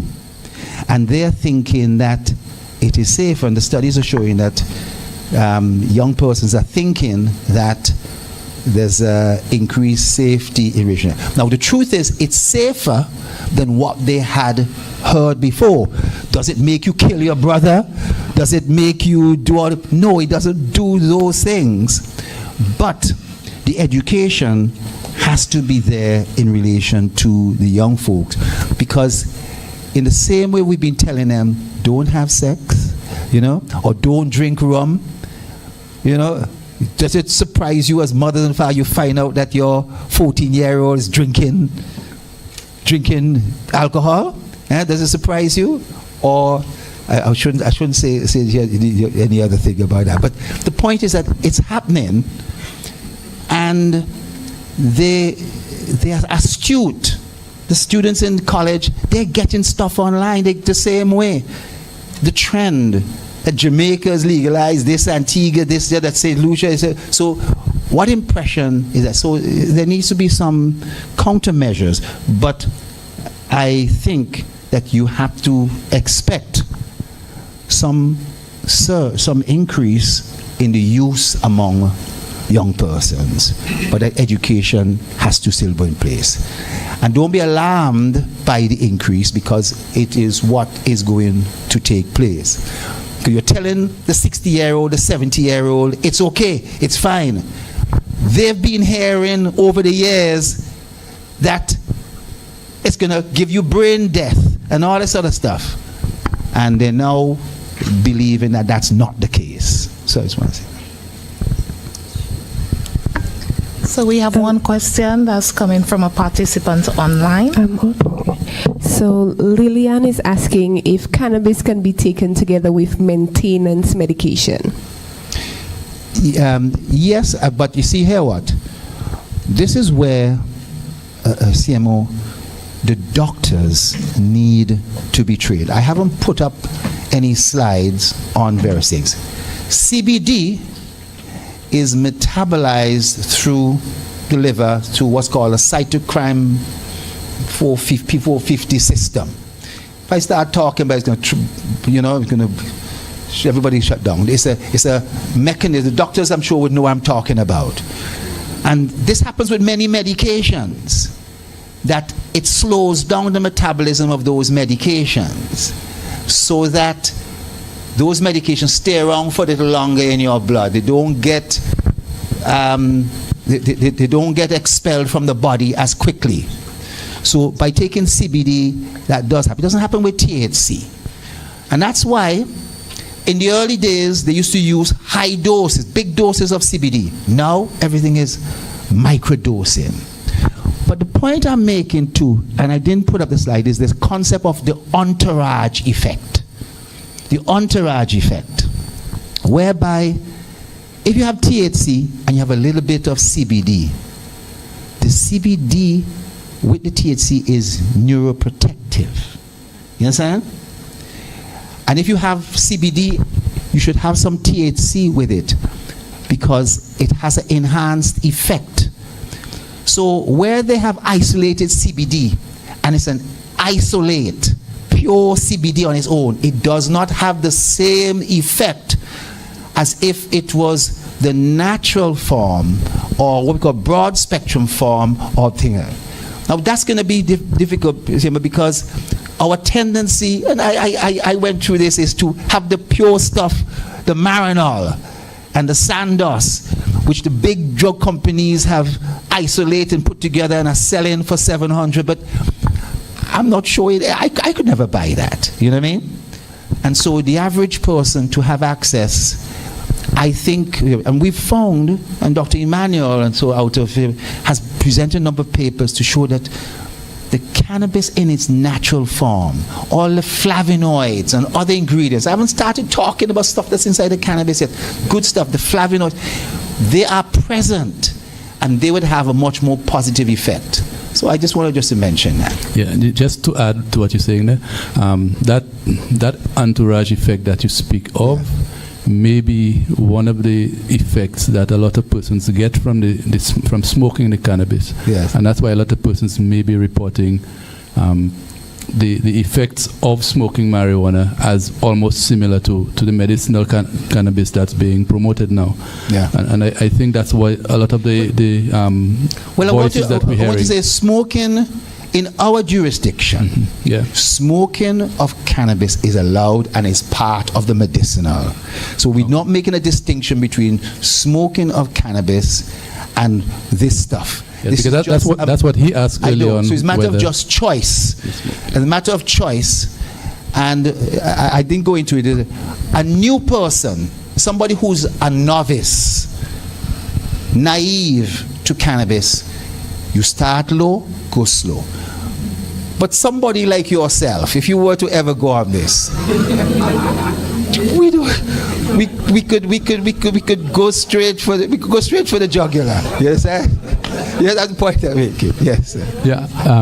Thank you very much for your presentation. You've practically answered the question, because you talked about the various isolates that have been researched over the last 20 years or so. CBD, CBN, and the other CBG, I think you said was the giant of them all. And now my question was going to be, do you see that as the sort of modality going forward, that is going to be isolates? Or, because in my mind, it should just be the natural bud that is available, that should be used with all the complex compounds that are there and available that fit with the cannabinoid or endocannabinoid system that we have. And I just wondered what your take was on that. Yes.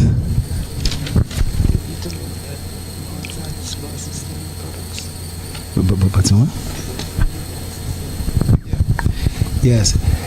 You know, that's a very interesting question. And I want to say it's going to be a combination of both.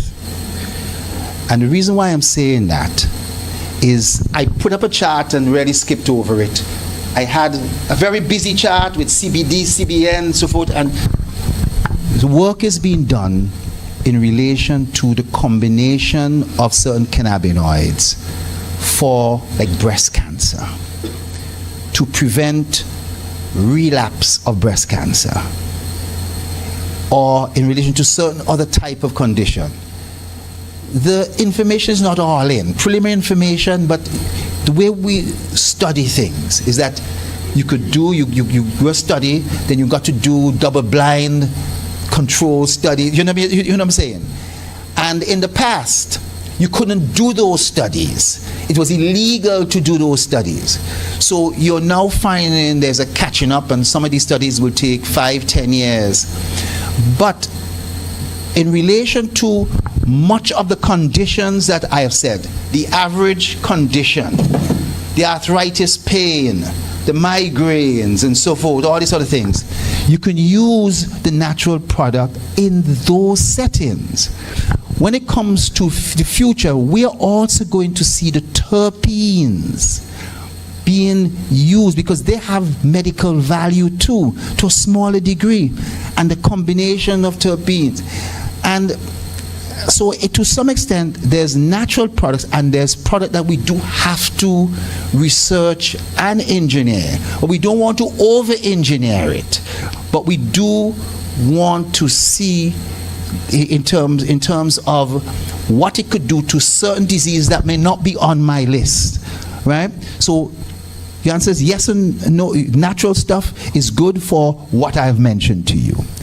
And from an age point of view, you will find that somebody who is taking it, who's 80-something years old, or that may not necessarily want to smoke. I can't accept that.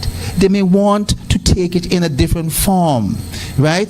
Whereas somebody who's 40-something, may, in the quiet of their, in the privacy of their home, should not be denied that fundamental human right as was expressed in UN gas.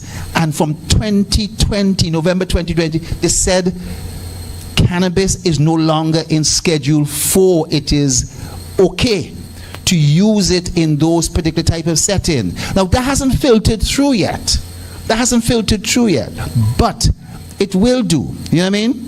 And you know, in that Bolivian conflict, the La Paz declaration that you heard about UN gas all the time. You know what I mean? And I mentioned it when I went up on stage. So I want to say in the future, we are going to see the use of some engineered products, not necessarily Marinol and Sandros, but you're going to see isolates coming together, you know, and it's happening in the Caribbean. I don't want to let out what's happening in St. Vincent and so forth, you know, but you know. Well, thank you very much for that. I appreciate it. Thank you. Thank you. This will be our last question. I just wondered if the medicinal cannabis industry in the region would evolve to the point where, let's say I go to a doctor and he prescribes a cannabis product, let's say tells me to take 500 milligrams 3 times a day for 7 days, and then I go to a pharmacy, have that prescription filled out, then the insurance then reimburses me for the cost of the actual cannabis product. Yes. In Germany, the medical insurance system does that. Unfortunately, nowhere else in the world has adopted that. And to an extent, it's largely because the money that's collected has to be banked. And the pharmacies, dispensaries, and other things like that, the federal restriction, like if you want to pay with your credit card and all that sort of stuff, you may be prohibited from paying with your credit card. You know what I mean? Because those are Visa, MasterCard, they're federally operated. So I don't think it may necessarily happen now. Although I'm expecting this year the United States to reschedule cannabis from Schedule 1 to Schedule 3. In 2020, it was voted down. But the United States finds a way that when no one else can do it, they can. You understand? They will do it. And I've seen the papers how they plan to do it, but they're going to do it. And I mean, I like to think I'm a Democrat. So Joe Biden's going to also do it because, you know, it'll be a plus for the elections, you know? But I think that what we should expect is the job of law enforcement and the job of the drug prevention unit. Your job, you're going to have a tough job. Because stuff is going to be coming down in barrels from the United States. Because right now, things can't go on a plane. Things can't come on boats, can't be shipped out. You can't go from New Jersey to New York. You can't come across the George Washington Bridge with cannabis. You can't go from one state to the other. But then when they do that with Schedule 3, Schedule 1 drugs is different from Schedule 3 drug. Yes, Sam?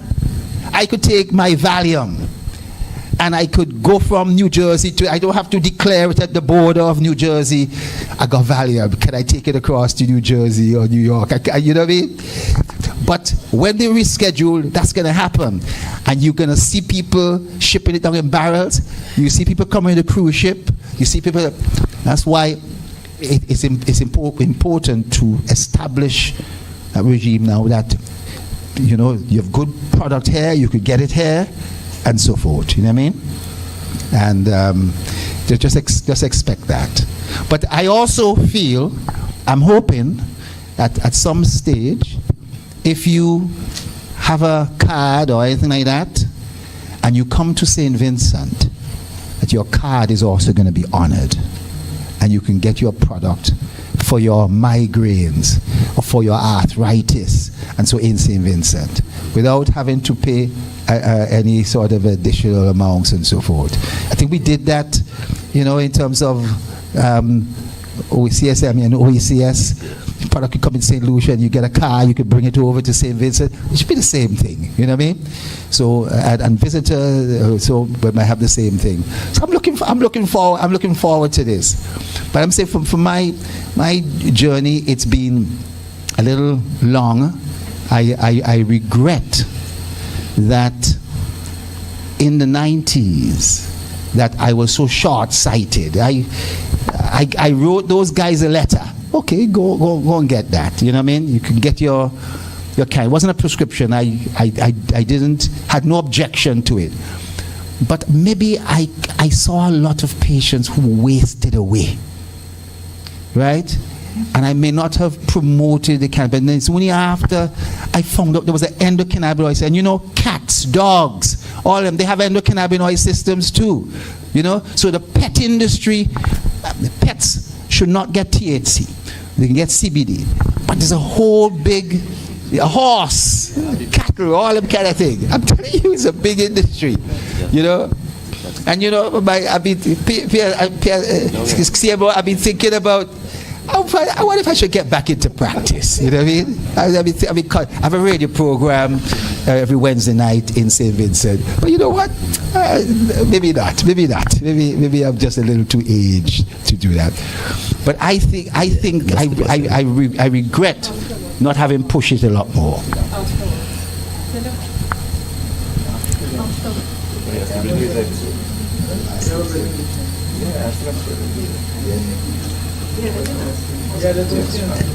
Yes, blessed love. Give thanks. Blessed evening, Honorable Minister, Honorable Dr. Thomspon. Give thanks for the lovely presentation. CMO, blessed. So what you're saying basically is that the Rastafari was right. The Rastafari. I've said this. Matter of fact, in Bolivia, I said the Rastafari was right. You know, I said this. The Rastafari was damn right. Let me put it that way. I could say. All right, so basically it took us about, let's say, to be discreet, at least 70 years to catch up with the vision of what the Rastafari was propagating from 70 years ago. And I wonder how did you all know that?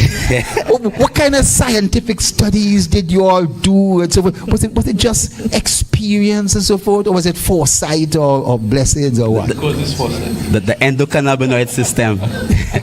So basically what I'm saying is that there are many other, since it is that the foresight of the Rastafari community has been proven to have some great scientific validity. There are plenty of aspects or the ways that the herb is being utilized by the Rastafari community that we have not even thought of to dive into with profound scientific analysis. Yeah. Because so it provides us with an opportunity to say, well, if what they were saying 70 years ago was right, so what happens when the smoke goes through the water and comes out? Yeah. What's the difference between that aspect and probably a whole plant extract now that they call, how they call it, the what effect? The entourage. The entourage effect. Yeah. So that's a beautiful name. Yes. But we used to call it synergy or I&I, oneness. Yes. So there is also a strong spiritual component, which is critical in what we'd call, even in integrative healthcare now. Yes. Whereby a doctor is urged to recognize the religious leanings of the client, the specific culture, and even, as you pointed out, the utilization of herbal medicines or other medicines. So if the Rastafari have been using it for that spiritual aspect of it, it also provides us an opportunity for lots of research and development. And it is something that, just to point out something with what Brother Pancho was saying, if the smoking, even the original Rastafari principle don't promote the smoking of cannabis through a paper. The original principle is that the smoke has to go through water to get cooled off and cleaned off, and when you look at the science, they call it the chalice, and then they call it the bong, right? So I think that there is a lots of hope that as brothers and sisters we could still collaborate and look to see how we could create a good system that even the Rastafari would also have the right to prescribe, not just the pharmacists. That's interesting. Blessed. Interesting. Yes, interesting stuff. You know, we face the same thing in St. Vincent in terms of the naturopaths and the herbalists. They're not on the list of things. That's why we're looking to include them. But I think some of these things will take some time. During the pandemic, we all learned about turmeric and ginger, right? And turmeric has in its curcumin and so forth in it. That's really excellent. Can it cure COVID? No. But in terms of it was able to help significantly. And after the pandemic, now we just forget about all that. There are these benefits because your CMO has told you that throughout the Caribbean, the study in the 2007 Heads of Government report, it said that 5 islands in the Caribbean had the highest levels of NCDs and so forth in the whole of Latin America and the Caribbean. You understand? We, in our STEP study and so forth, 2015, we haven't been able to repeat ours. The money involved, I'm really happy to see you were able to repeat yours the other day. Data is important, but the money, it's like doing a census, and you know how much money has to be spent on a census. It's tough. But the information that comes out is remarkable. But what it's showing is that diabetes, hypertension, all that, it's also showing that mental illness, drug abuse is a form of NCD. You understand? You know what I mean? It should be looked at in that, but it would be classified as that. But I believe that our diets have so changed. Our diets have been so westernized. And the stuff we're eating, that to some extent we do have to start to embrace the concepts of the turmeric and gingers and the other things that will go. We now know fiber, soluble fiber. I was going to put up a slide. 70% of your immune system lies inside your gut. 70% along something called the Prior's patches, because the gut is the gateway for germs to enter into your body. And when you don't eat the right types of fiber, the bacteria in your gut, do you know what they feed on? They feed on fiber. And when you don't feed them, they start to eat away at your mucous membrane. They start to release certain toxins that get into your blood, go to your brain, and that's one of the whole concept of Alzheimer's and dementia. You've been hearing, I'm sure, reading about the microbiome and all these sort of things. I'm putting it to you that the Caribbean, and I know that the CMOs and so forth have been really looking at this and on top of that, but we have to, I know the food tastes good. I know the food tastes good. We're over time. But I am hoping that we can have a major shift in attitude, not just to cannabis, but also to food and NCDs. And St. Lucia remains, I mean, the guys, I don't know about you, but the ladies here in St. Lucia look always looking good. You know? Thank you very much, ladies and gentlemen. Good night. Thank you, Dr. Thompson, and thank you, participants, for your questions. Our final presentation will be on the cannabis regime and where we now, and this will be done by Mr. Dylan Norbert Inglis. Mr. Inglis is the Senior Legal Officer within the Ministry of Commerce, Manufacturing, Business Development. Cooperatives and Consumer Affairs. He was the chairperson of the Cannabis Bill Steering Committee, and he's currently a member of the board for the Regulated Substance Authority. Ladies and gentlemen, Mr. Dylan Norbert Inglis.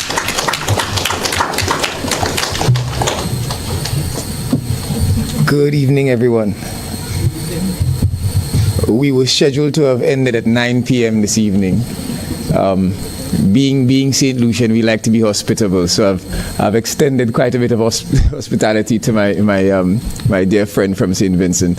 I think what he was discussing was quite valuable, so we allowed him some latitude. Nevertheless, it's now 9:15, so I'm going to have to accelerate my presentation somewhat to get you on at a fair hour. So there are a few points that I think are really integral to this discussion, more so leaning at the medicinal industry and how it's going to play out within St. Lucia. So the background to the cannabis industry here is one that we know.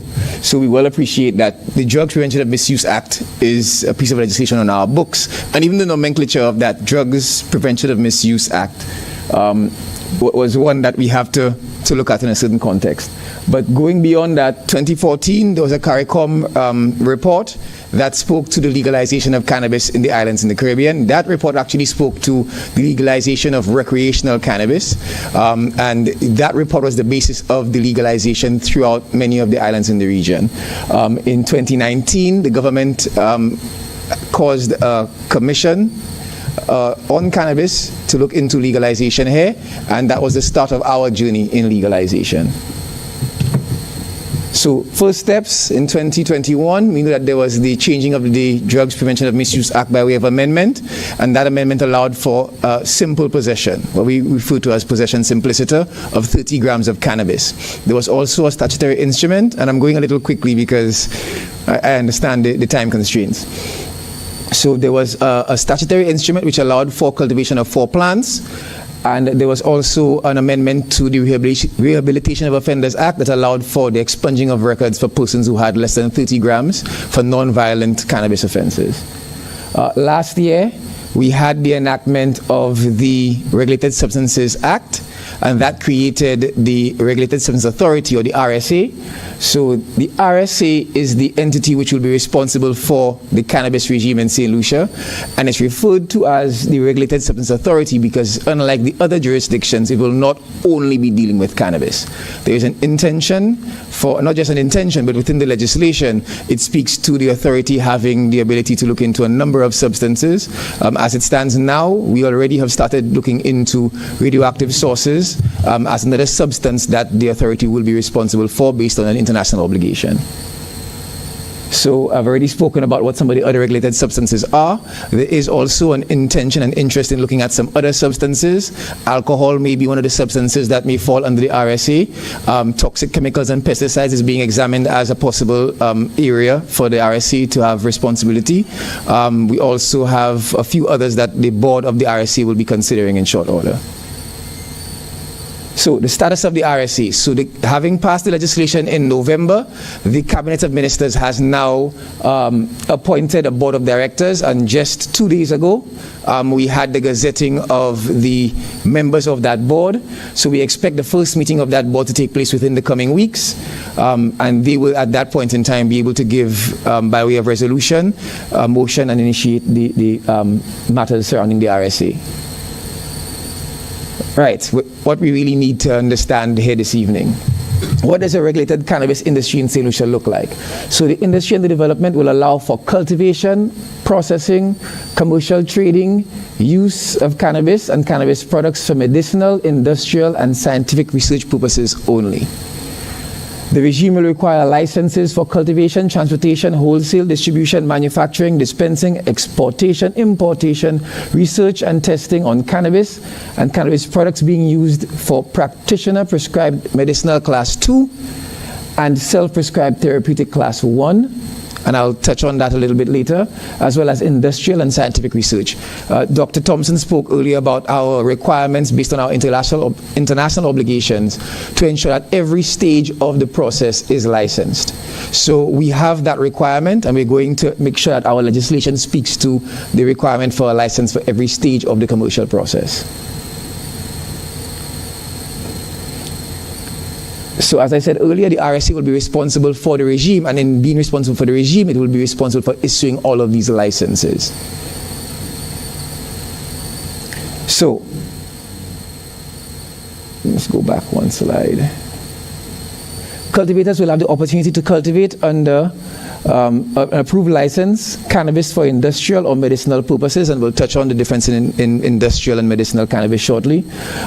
Unless otherwise permitted, all cannabis cultivated shall be sold to a central entity. Now, this is something that is specific to St. Lucia. When we looked at the other jurisdictions and what they had done for the industry that they had, we felt that there was a need for a bespoke approach in St. Lucia. So, the Central Trading Entity, or the CTE as it's referred to, is something akin to your Banana Growers Association of yesteryear. It seeks to ensure that the players in the industry will be guaranteed a place within it. So if you have companies that come in from overseas who want to get into cultivation, that's fine. If they want to get into cultivation, they will be compelled essentially to sell to the CTE unless they have a fully vertically integrated model. So that is the hope and intention of incorporating the CTE in the process in our jurisdiction. So, medicinal versus industrial. In St. Lucia, if the cannabis is being consumed by a human being, it's medicinal cannabis. So regardless as to how it is being consumed, if a human being is going to consume it, it's going to be medicinal. If it is not going to be consumed by a human being, it can be considered industrial. Class 1 versus Class 2.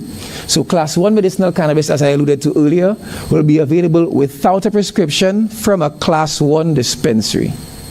Class 2 medicinal cannabis will require a prescription from a duly certified medical practitioner, and I'll touch on that in a second, and will only be available at a Class 2 dispensary, which must be a licensed pharmacy. The Minister of Health, on the advice of the Medicinal Cannabis Advisory Board, which is created within the Act, shall determine what product shall be Class 1 and Class 2 based on the THC within the product or other cannabinoids. The Central Trading Entity, which I spoke to earlier, will be allowed to serve as the conduit between the two, and they will be responsible for, serve as a mechanism for encouraging manufacturers to obtain products from a traditional cultivator, and they will also be responsible for monitoring quality. So the burning question, pun intended, how do you determine, or what is going to determine what Class 1 is versus what Class 2 is? We cannot say at this point. There is, within the legislation, the Advisory Council. That Advisory Council is going to comprise a number of experts from the medical field and otherwise who will guide the Minister of Health as to what should be the delineating factor between Class 1 and Class 2. And because it is in the regulations or by way of statutory instrument, it can be changed and amended accordingly. So it does not require the Act of Parliament for an amendment. If it is that the Advisory Council says that we think it should be this amount of THC within a THC product, if it should be a CBN product which has this amount of CBN in a finished product, and we're looking at finished products, then they would recommend to the minister, who then can issue a statutory instrument indicating that all products with less than this amount of THC will be a Class 1 product. And obviously, if it is a Class 1 product, then it can be sold in a Class 1 dispensary. If it is above that threshold, then it must be sold in a Class 2 dispensary, which will require a prescription from a doctor, and which can only be sold at a Class 2 dispensary, which I said earlier, must be a pharmacy.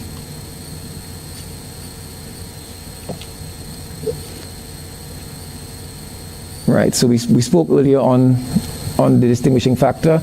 Points worth stressing. Individual possession of more than 30 grams of cannabis will not be permitted without an authorization. So under the status quo, you are allowed to have 30 grams of cannabis. That is to remain the case with the new piece of legislation. However, you will not be permitted to have more than 30 grams on your person. possession of Class 2 medicinal cannabis without a prescription or without authorization will not be permitted. So again, if you have Class 1 cannabis, that is fine. If you have Class 2 cannabis, you should have only have obtained access to Class 2 cannabis by way of a prescription. So if you don't have a prescription, that would not be authorized and that would not be permitted.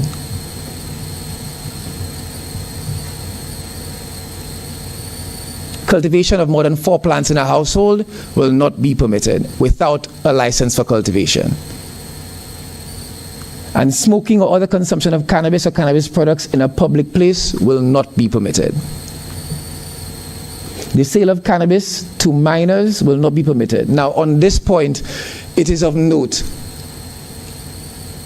A doctor can prescribe cannabis to any person. It is a medicine. So unlike some of the jurisdictions where we understand that there is a restriction on cannabis use of 18, our regime does not recognize that restriction for Class 2 cannabis.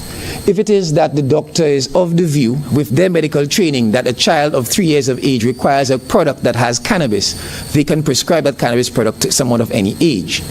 If it is that is a Class 1 cannabis product, where the individual does not require going to a doctor, that person can access Class 1 cannabis only if they are over the age of 21.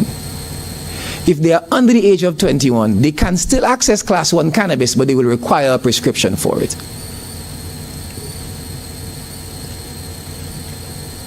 So, another burning question, what of the Rastafarian community?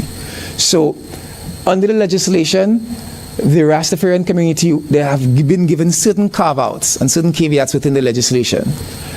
If it is that they wish to cultivate, there is a special license in the regime that is referred to as a traditional cultivator's license. That license is supposed to only be given to individuals who are traditional cultivators. A religious organization, and we didn't specify a Rastafarian organization, but a religious organization can apply for a traditional cultivator's license and be treated as an individual who would have been part and parcel of the industry prior to the legalized regime. And with regard to the traditional cultivators, the persons and religious organizations who apply for these licenses will be issued them under less costly and less onerous parameters. So what we're trying to engender is a culture where the companies who want to get involved in cannabis, the licensing regime for them may be more costly than the regime for your traditional cultivators, so that you are encouraging them as processors to engage the traditional cultivators in the processing, in the cultivation rather, and purchase the cannabis for their processing. So what of the current crop? Because we're all aware that St. Lucia has quite a bit of crop. An amnesty is being provided within the bill, and it provides for a process for the application, the approval of it, and certain immunities and rights for the persons pursuant to that amnesty.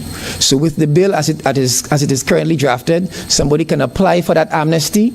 It will go to a board. The board can approve that amnesty, and if that amnesty is in place, there are certain requirements of you to submit some of your products for it can be tested, to ensure that you meet certain parameters, that you do not grow fresh crop, but the crop that you have will not be cut down and burnt, etc. If it meets the certain criteria, it can be funneled into the legitimate system through that amnesty. How much longer do we have to wait? And I looked to the Minister when I asked that question. Again, the legislation has undergone an iterative process which has allowed for refining and improvement of the concepts and processes in the bill. Expert consultants have been engaged to develop regulations to support the bill. These regulations have been received and the review is ongoing. It is expected that the draft will be ready for public comment in the coming weeks. And even the regulations that we received, after reviewing them, we realized that quite a bit of the information in these regulations had to be incorporated in the bill itself. Because the drafting unit felt that some of the suggestions in the regulations went to the core of the actual bill, so they're now being incorporated. And that's why we have not been able to release the bill as yet. We had intended to do so about a week ago. So these are some of the regulations that have been developed. So limits and residues of contaminants, the public and religious consumption, medicinal cultivation, medicinal manufacturing, transportation, import and export, central trading regulations, packaging and labeling, the medicinal authorization. And just a point on medicinal authorization, within this regime, all medical doctors, as it stands now, will not be permitted to issue a prescription for cannabis. There will be a requirement for these medical doctors to receive some certification. We're still in discussions with the board of the RSA and with the individuals in the Ministry of Health as to what that qualification will look like, but we want to ensure that anybody who's going to be prescribing cannabis knows full well what it is that they're doing. And we accept, and I think all of us accept, that very little medical training is given in the current tutelage of persons in medicine. So we want to ensure that anybody who's going to get involved in prescribing cannabis would have gone through, whether it be some course, some formal training, and been certified to allow for them to prescribe. So there are regulations which speak to that. There's the access and use regulations, Class 1 and Class 2 dispensaries. We discussed the fact that there are 2 different dispensaries. The research regulations, advertising and marketing, testing and laboratories, your test kits, and your levies. So what now? I tried to have this wrapped up within 15 minutes, and I'm just 2 minutes over. We look out for the bill and the regulations, which we hope to release within the coming weeks. The public engagement, which we hope will be fruitful and will be as well attended as this one is this evening. Please review, digest, question, critique. We welcome it all.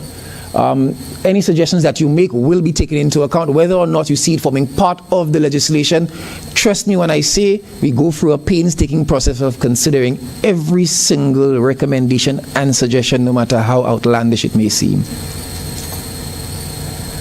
And finally, if you'd like to receive a copy of the bill, if you have any questions, concerns, comments, queries, we have an email address we have put up here. You can send an email to us here. When the bill is ready for dissemination, we will send it to anybody who has requested one by way of email.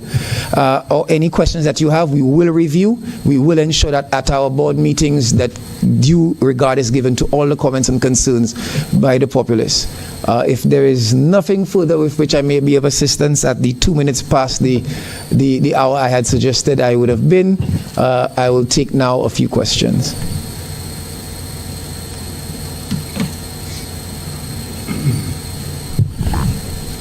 There should be a mic to the back.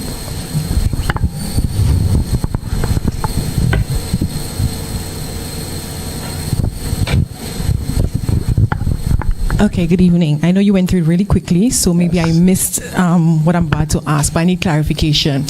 I heard a lot about laboratory testing. I know there's quality assurance. You also spoke about the amnesty about testing the crop.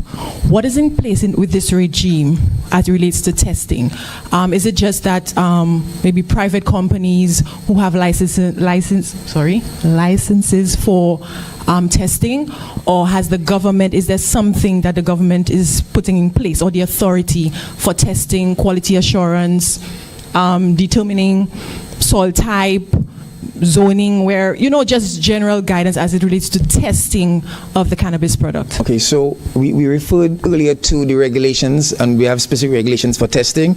So in these regulations, which we hope to release soon, it speaks to what are the requirements for a laboratory that's going to be testing cannabis, the licensing for that lab, and a lot of the other parameters. So as soon as we release that, you should be in a better position. Okay, so if we are ready to go on live, we're ready to, this is happening, and there's no company with a private lab, that's what I'm saying. What is in place?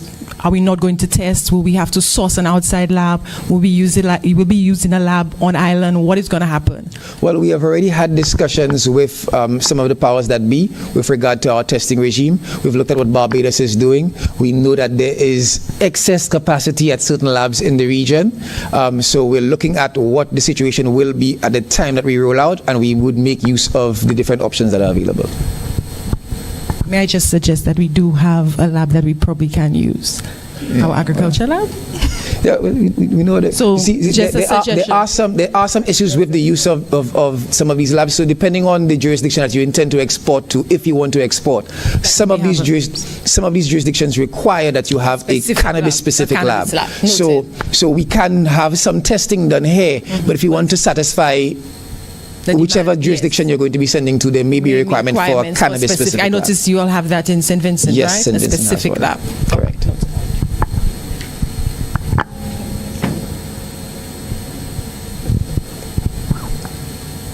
Any other questions?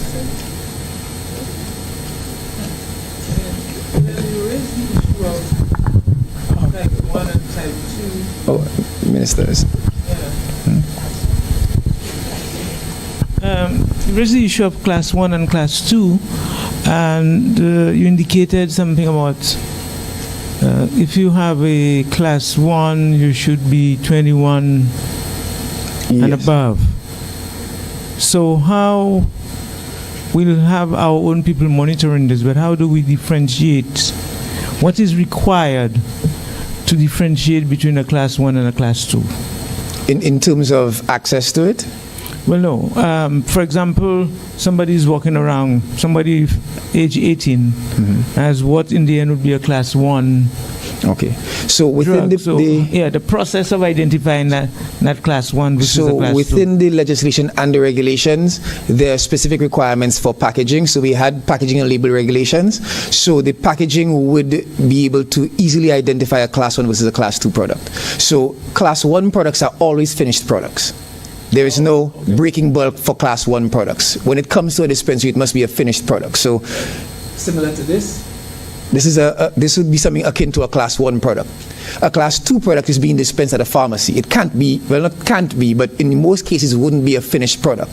Very often the pharmacy would have to do what's called breaking bulk. So if you have lots of pills and the person is prescribed 10 pills, you're actually breaking bulk to give them 10 pills. So in that case, the pharmacy is going to be responsible for them to properly identify that product so that it can be easily identified.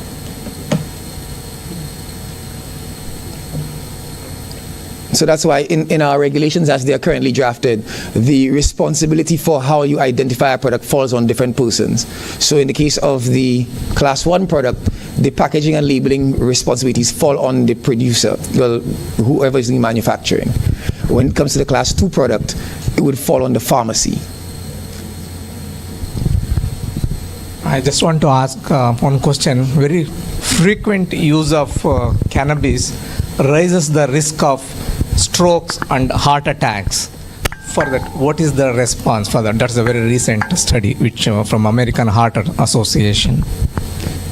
The study shows that increased use of cannabis raises the risk of heart attacks and stroke.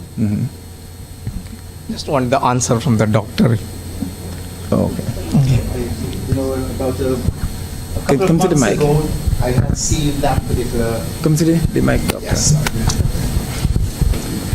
A couple of months ago, I had seen that particular article.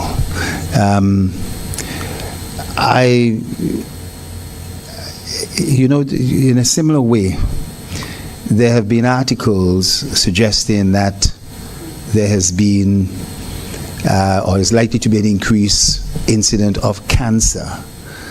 I'm celebrating my 40th year as a physician. And remarkably, I mean, the question was asked if the rest is right. I haven't seen a big surge in persons in the Rastafari faith coming down with cancer. You understand? I don't know if the epidemiologists have noticed any particular thing like that. We are often talking about a medical regime and an illegal regime. I have no doubt in my mind that currently there are persons who are using cannabis illegally. I want to also warn you, in Bolivia, we had lectures. We had a lecture from the drug czar in Belgium. That Belgium is experiencing a massive surge in crack cocaine. And we are seeing increases in the Caribbean. I'm saying this because sometimes the cannabis is a vehicle, it's adulterated. And in terms of what else persons are putting in it, I want to make an appeal, and we're doing this in St. Vincent to the Rastafari. If this is a sacred herb, we have to do everything we can to make sure it is not adulterated. There's no doubt that with cocaine and so forth, there's been an incident. I've gotten an impression that in terms of that particular study, there's been no differentiation as regards what exactly might have been in the product. You see what I'm saying? and that the declaration that has come under some review and some scrutiny as regards whether that is the case. But we could well check and see here if in the Caribbean, I don't think we've really noticed that in the Caribbean, if there's been an increased incidence of heart attack directly due as a result of cannabis, or an increase in stroke. What we're seeing is an increase in stroke and heart attacks coming from diabetes, hypertension, stress, and all those other factors that we have to deal with. But I think in that particular, there was a lot of questions as regards the makeup of the cannabis itself, exactly the marijuana, what exactly is it, what it might have had in it, because in some other places they're adulterating it with methamphetamine, with this, with that, the other, and all sorts of things.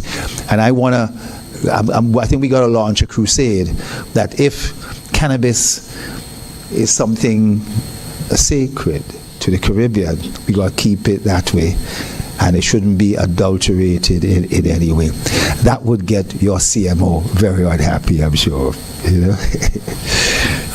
Dylan, so under the new regime, 30 grams is still decriminalized. So somebody that is not class 1, not class 2, just 30 grams of cannabis is decriminalized. That will remain. What about substances like hashish? What will happen? Okay, so the current parameters speak to cannabis and cannabis products. So within the definition for cannabis, it speaks to any product that would have included cannabis as a cannabis product. Similar to other products that you would have had, any other matter, it would have been that matter, so it's a similar treatment. So the hashish would have been treated like a cannabis product.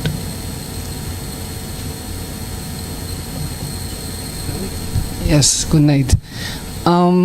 You mentioned breaking bulk. In that regard, you meant that in a pharmacy, the raw cannabis product may be bulk, and the pharmacist breaks it down based on the request from the patient. But typically what is done is that the products are packaged in small amounts, in Simenso, our experience. So there isn't any tampering, any adjustment to the cannabis by the pharmacist in Simenso. And that may be the case here as well, but you do not know for a fact what will be prescribed and how it will be prescribed. So typically it's packaged like in 3 grams, small amounts. So but even that we can't say. So even if how it is packaged is the prerogative of the processor. Yes. How it is prescribed is the prerogative of the doctor. So if the doctor says that I want to give you 1 gram as opposed to 3, but all of the processors have put it in 3, then the processors now have to change to put it in 1. If it is that you have to import some products that may not be on your market initially. So we have to acknowledge the fact that if we start a regime tomorrow, though we have a plethora of cannabis products on island, we're well aware.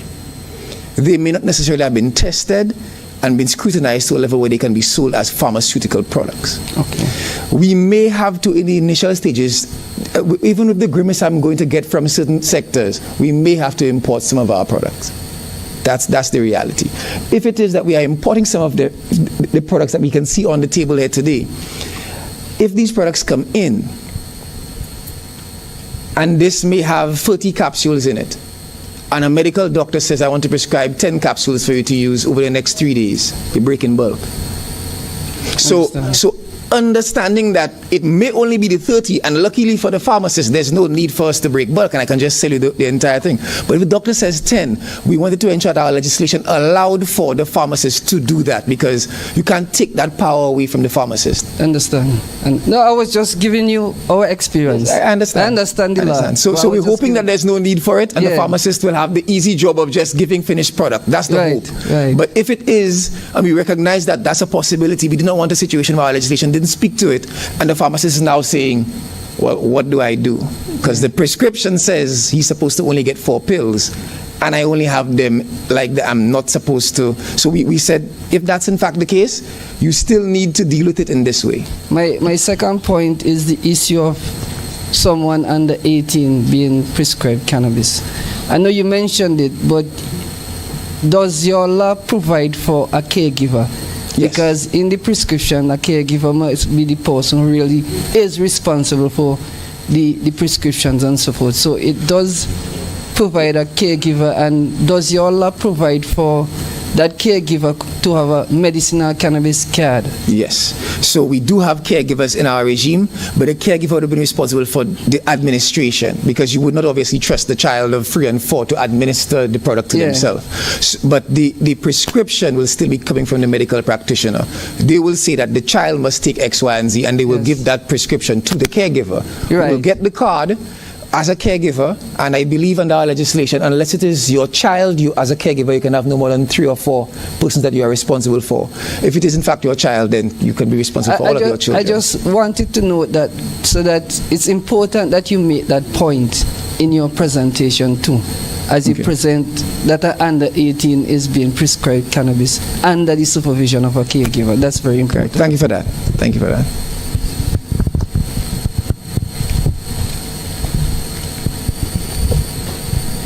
We'll take one last question.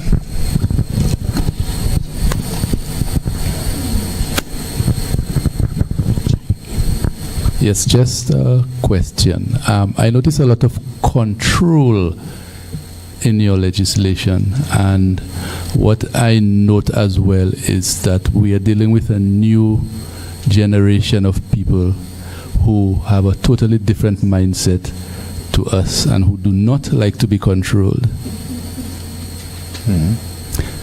So my question is, not if, but when that new generation begins to fight back against that control, how do we adjust our regulations and our need for control to accommodate our youth? You see, I think the issue that we face is one where we are operating in a space that we have been in. The beautiful thing about life is, as you evolve, things change. The only thing that is constant is change. I have had the benefit of being in the Canadian system for some time, and I have had the opportunity to see how things were when they first legalized 5 years ago. Incidentally, it's 5 years since they legalized, where you went into a dispensary and you went for weed, and where you go to a dispensary now in Toronto and you walk in and people ask, what effect are you looking for? And that shows a very quick shift from I want weed to what effect are you looking for? I'd like to sleep. Oh, you need CBN then. That's the kind of conversation that's now taking place within 5 years. So they're no longer looking for cannabis. They're looking for CBN THC 1-to-1. That's the kind of conversations these people are having. They're walking and saying, what's CBJ? Because the packaging and the labeling now specifies this is CBJ, this is CBN, this is CBD, this is... And there are now entire pamphlets when you walk in on THCA, on THCV, saying, but it has opened the minds of these persons. The hope is that the young persons who are not yet initiated in cannabis will grow up in a time and space where cannabis is different to the cannabis that we know of. So I'm hoping that the person who's 3, 4, and 5, who when they get to an age of consuming cannabis, is not thinking like the person who was forced to smoke it behind the school when they were younger. And that will not happen overnight, and we will have, as I joke with my mother quite often, we will have the feeling like we're cutting our hair with graters for some time. That will happen. But with time, you will have a generation that will come to appreciate that, okay, I would like a certain effect on me, and this is a drug that I can take in this way to cause that effect. Not that I want weed. So we're trying to move away from that to a respect and reverence for this product, and that will happen with a regime that has to be flexible and not over-regulate, and has to also take into consideration that all of your regulations may not be able to be met in the beginning, but you need to have standards that you can ask persons to aim for. So within the legislation, there also there's authority for the RSA to allow for somebody not to meet all of the regulations for the first 5 years. So the RSA can say, if you have a cultivation license, you are required to have cameras, fencing, this, that. We understand that's quite onerous. But the RSA has the ability to say, we will grant you a license to cultivate. We know you won't have cameras and fencing within the first year. We can waive your camera requirement for 1 year.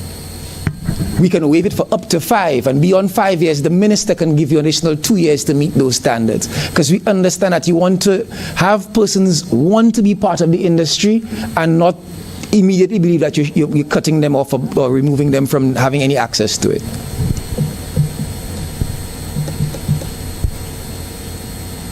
All right. Thank you.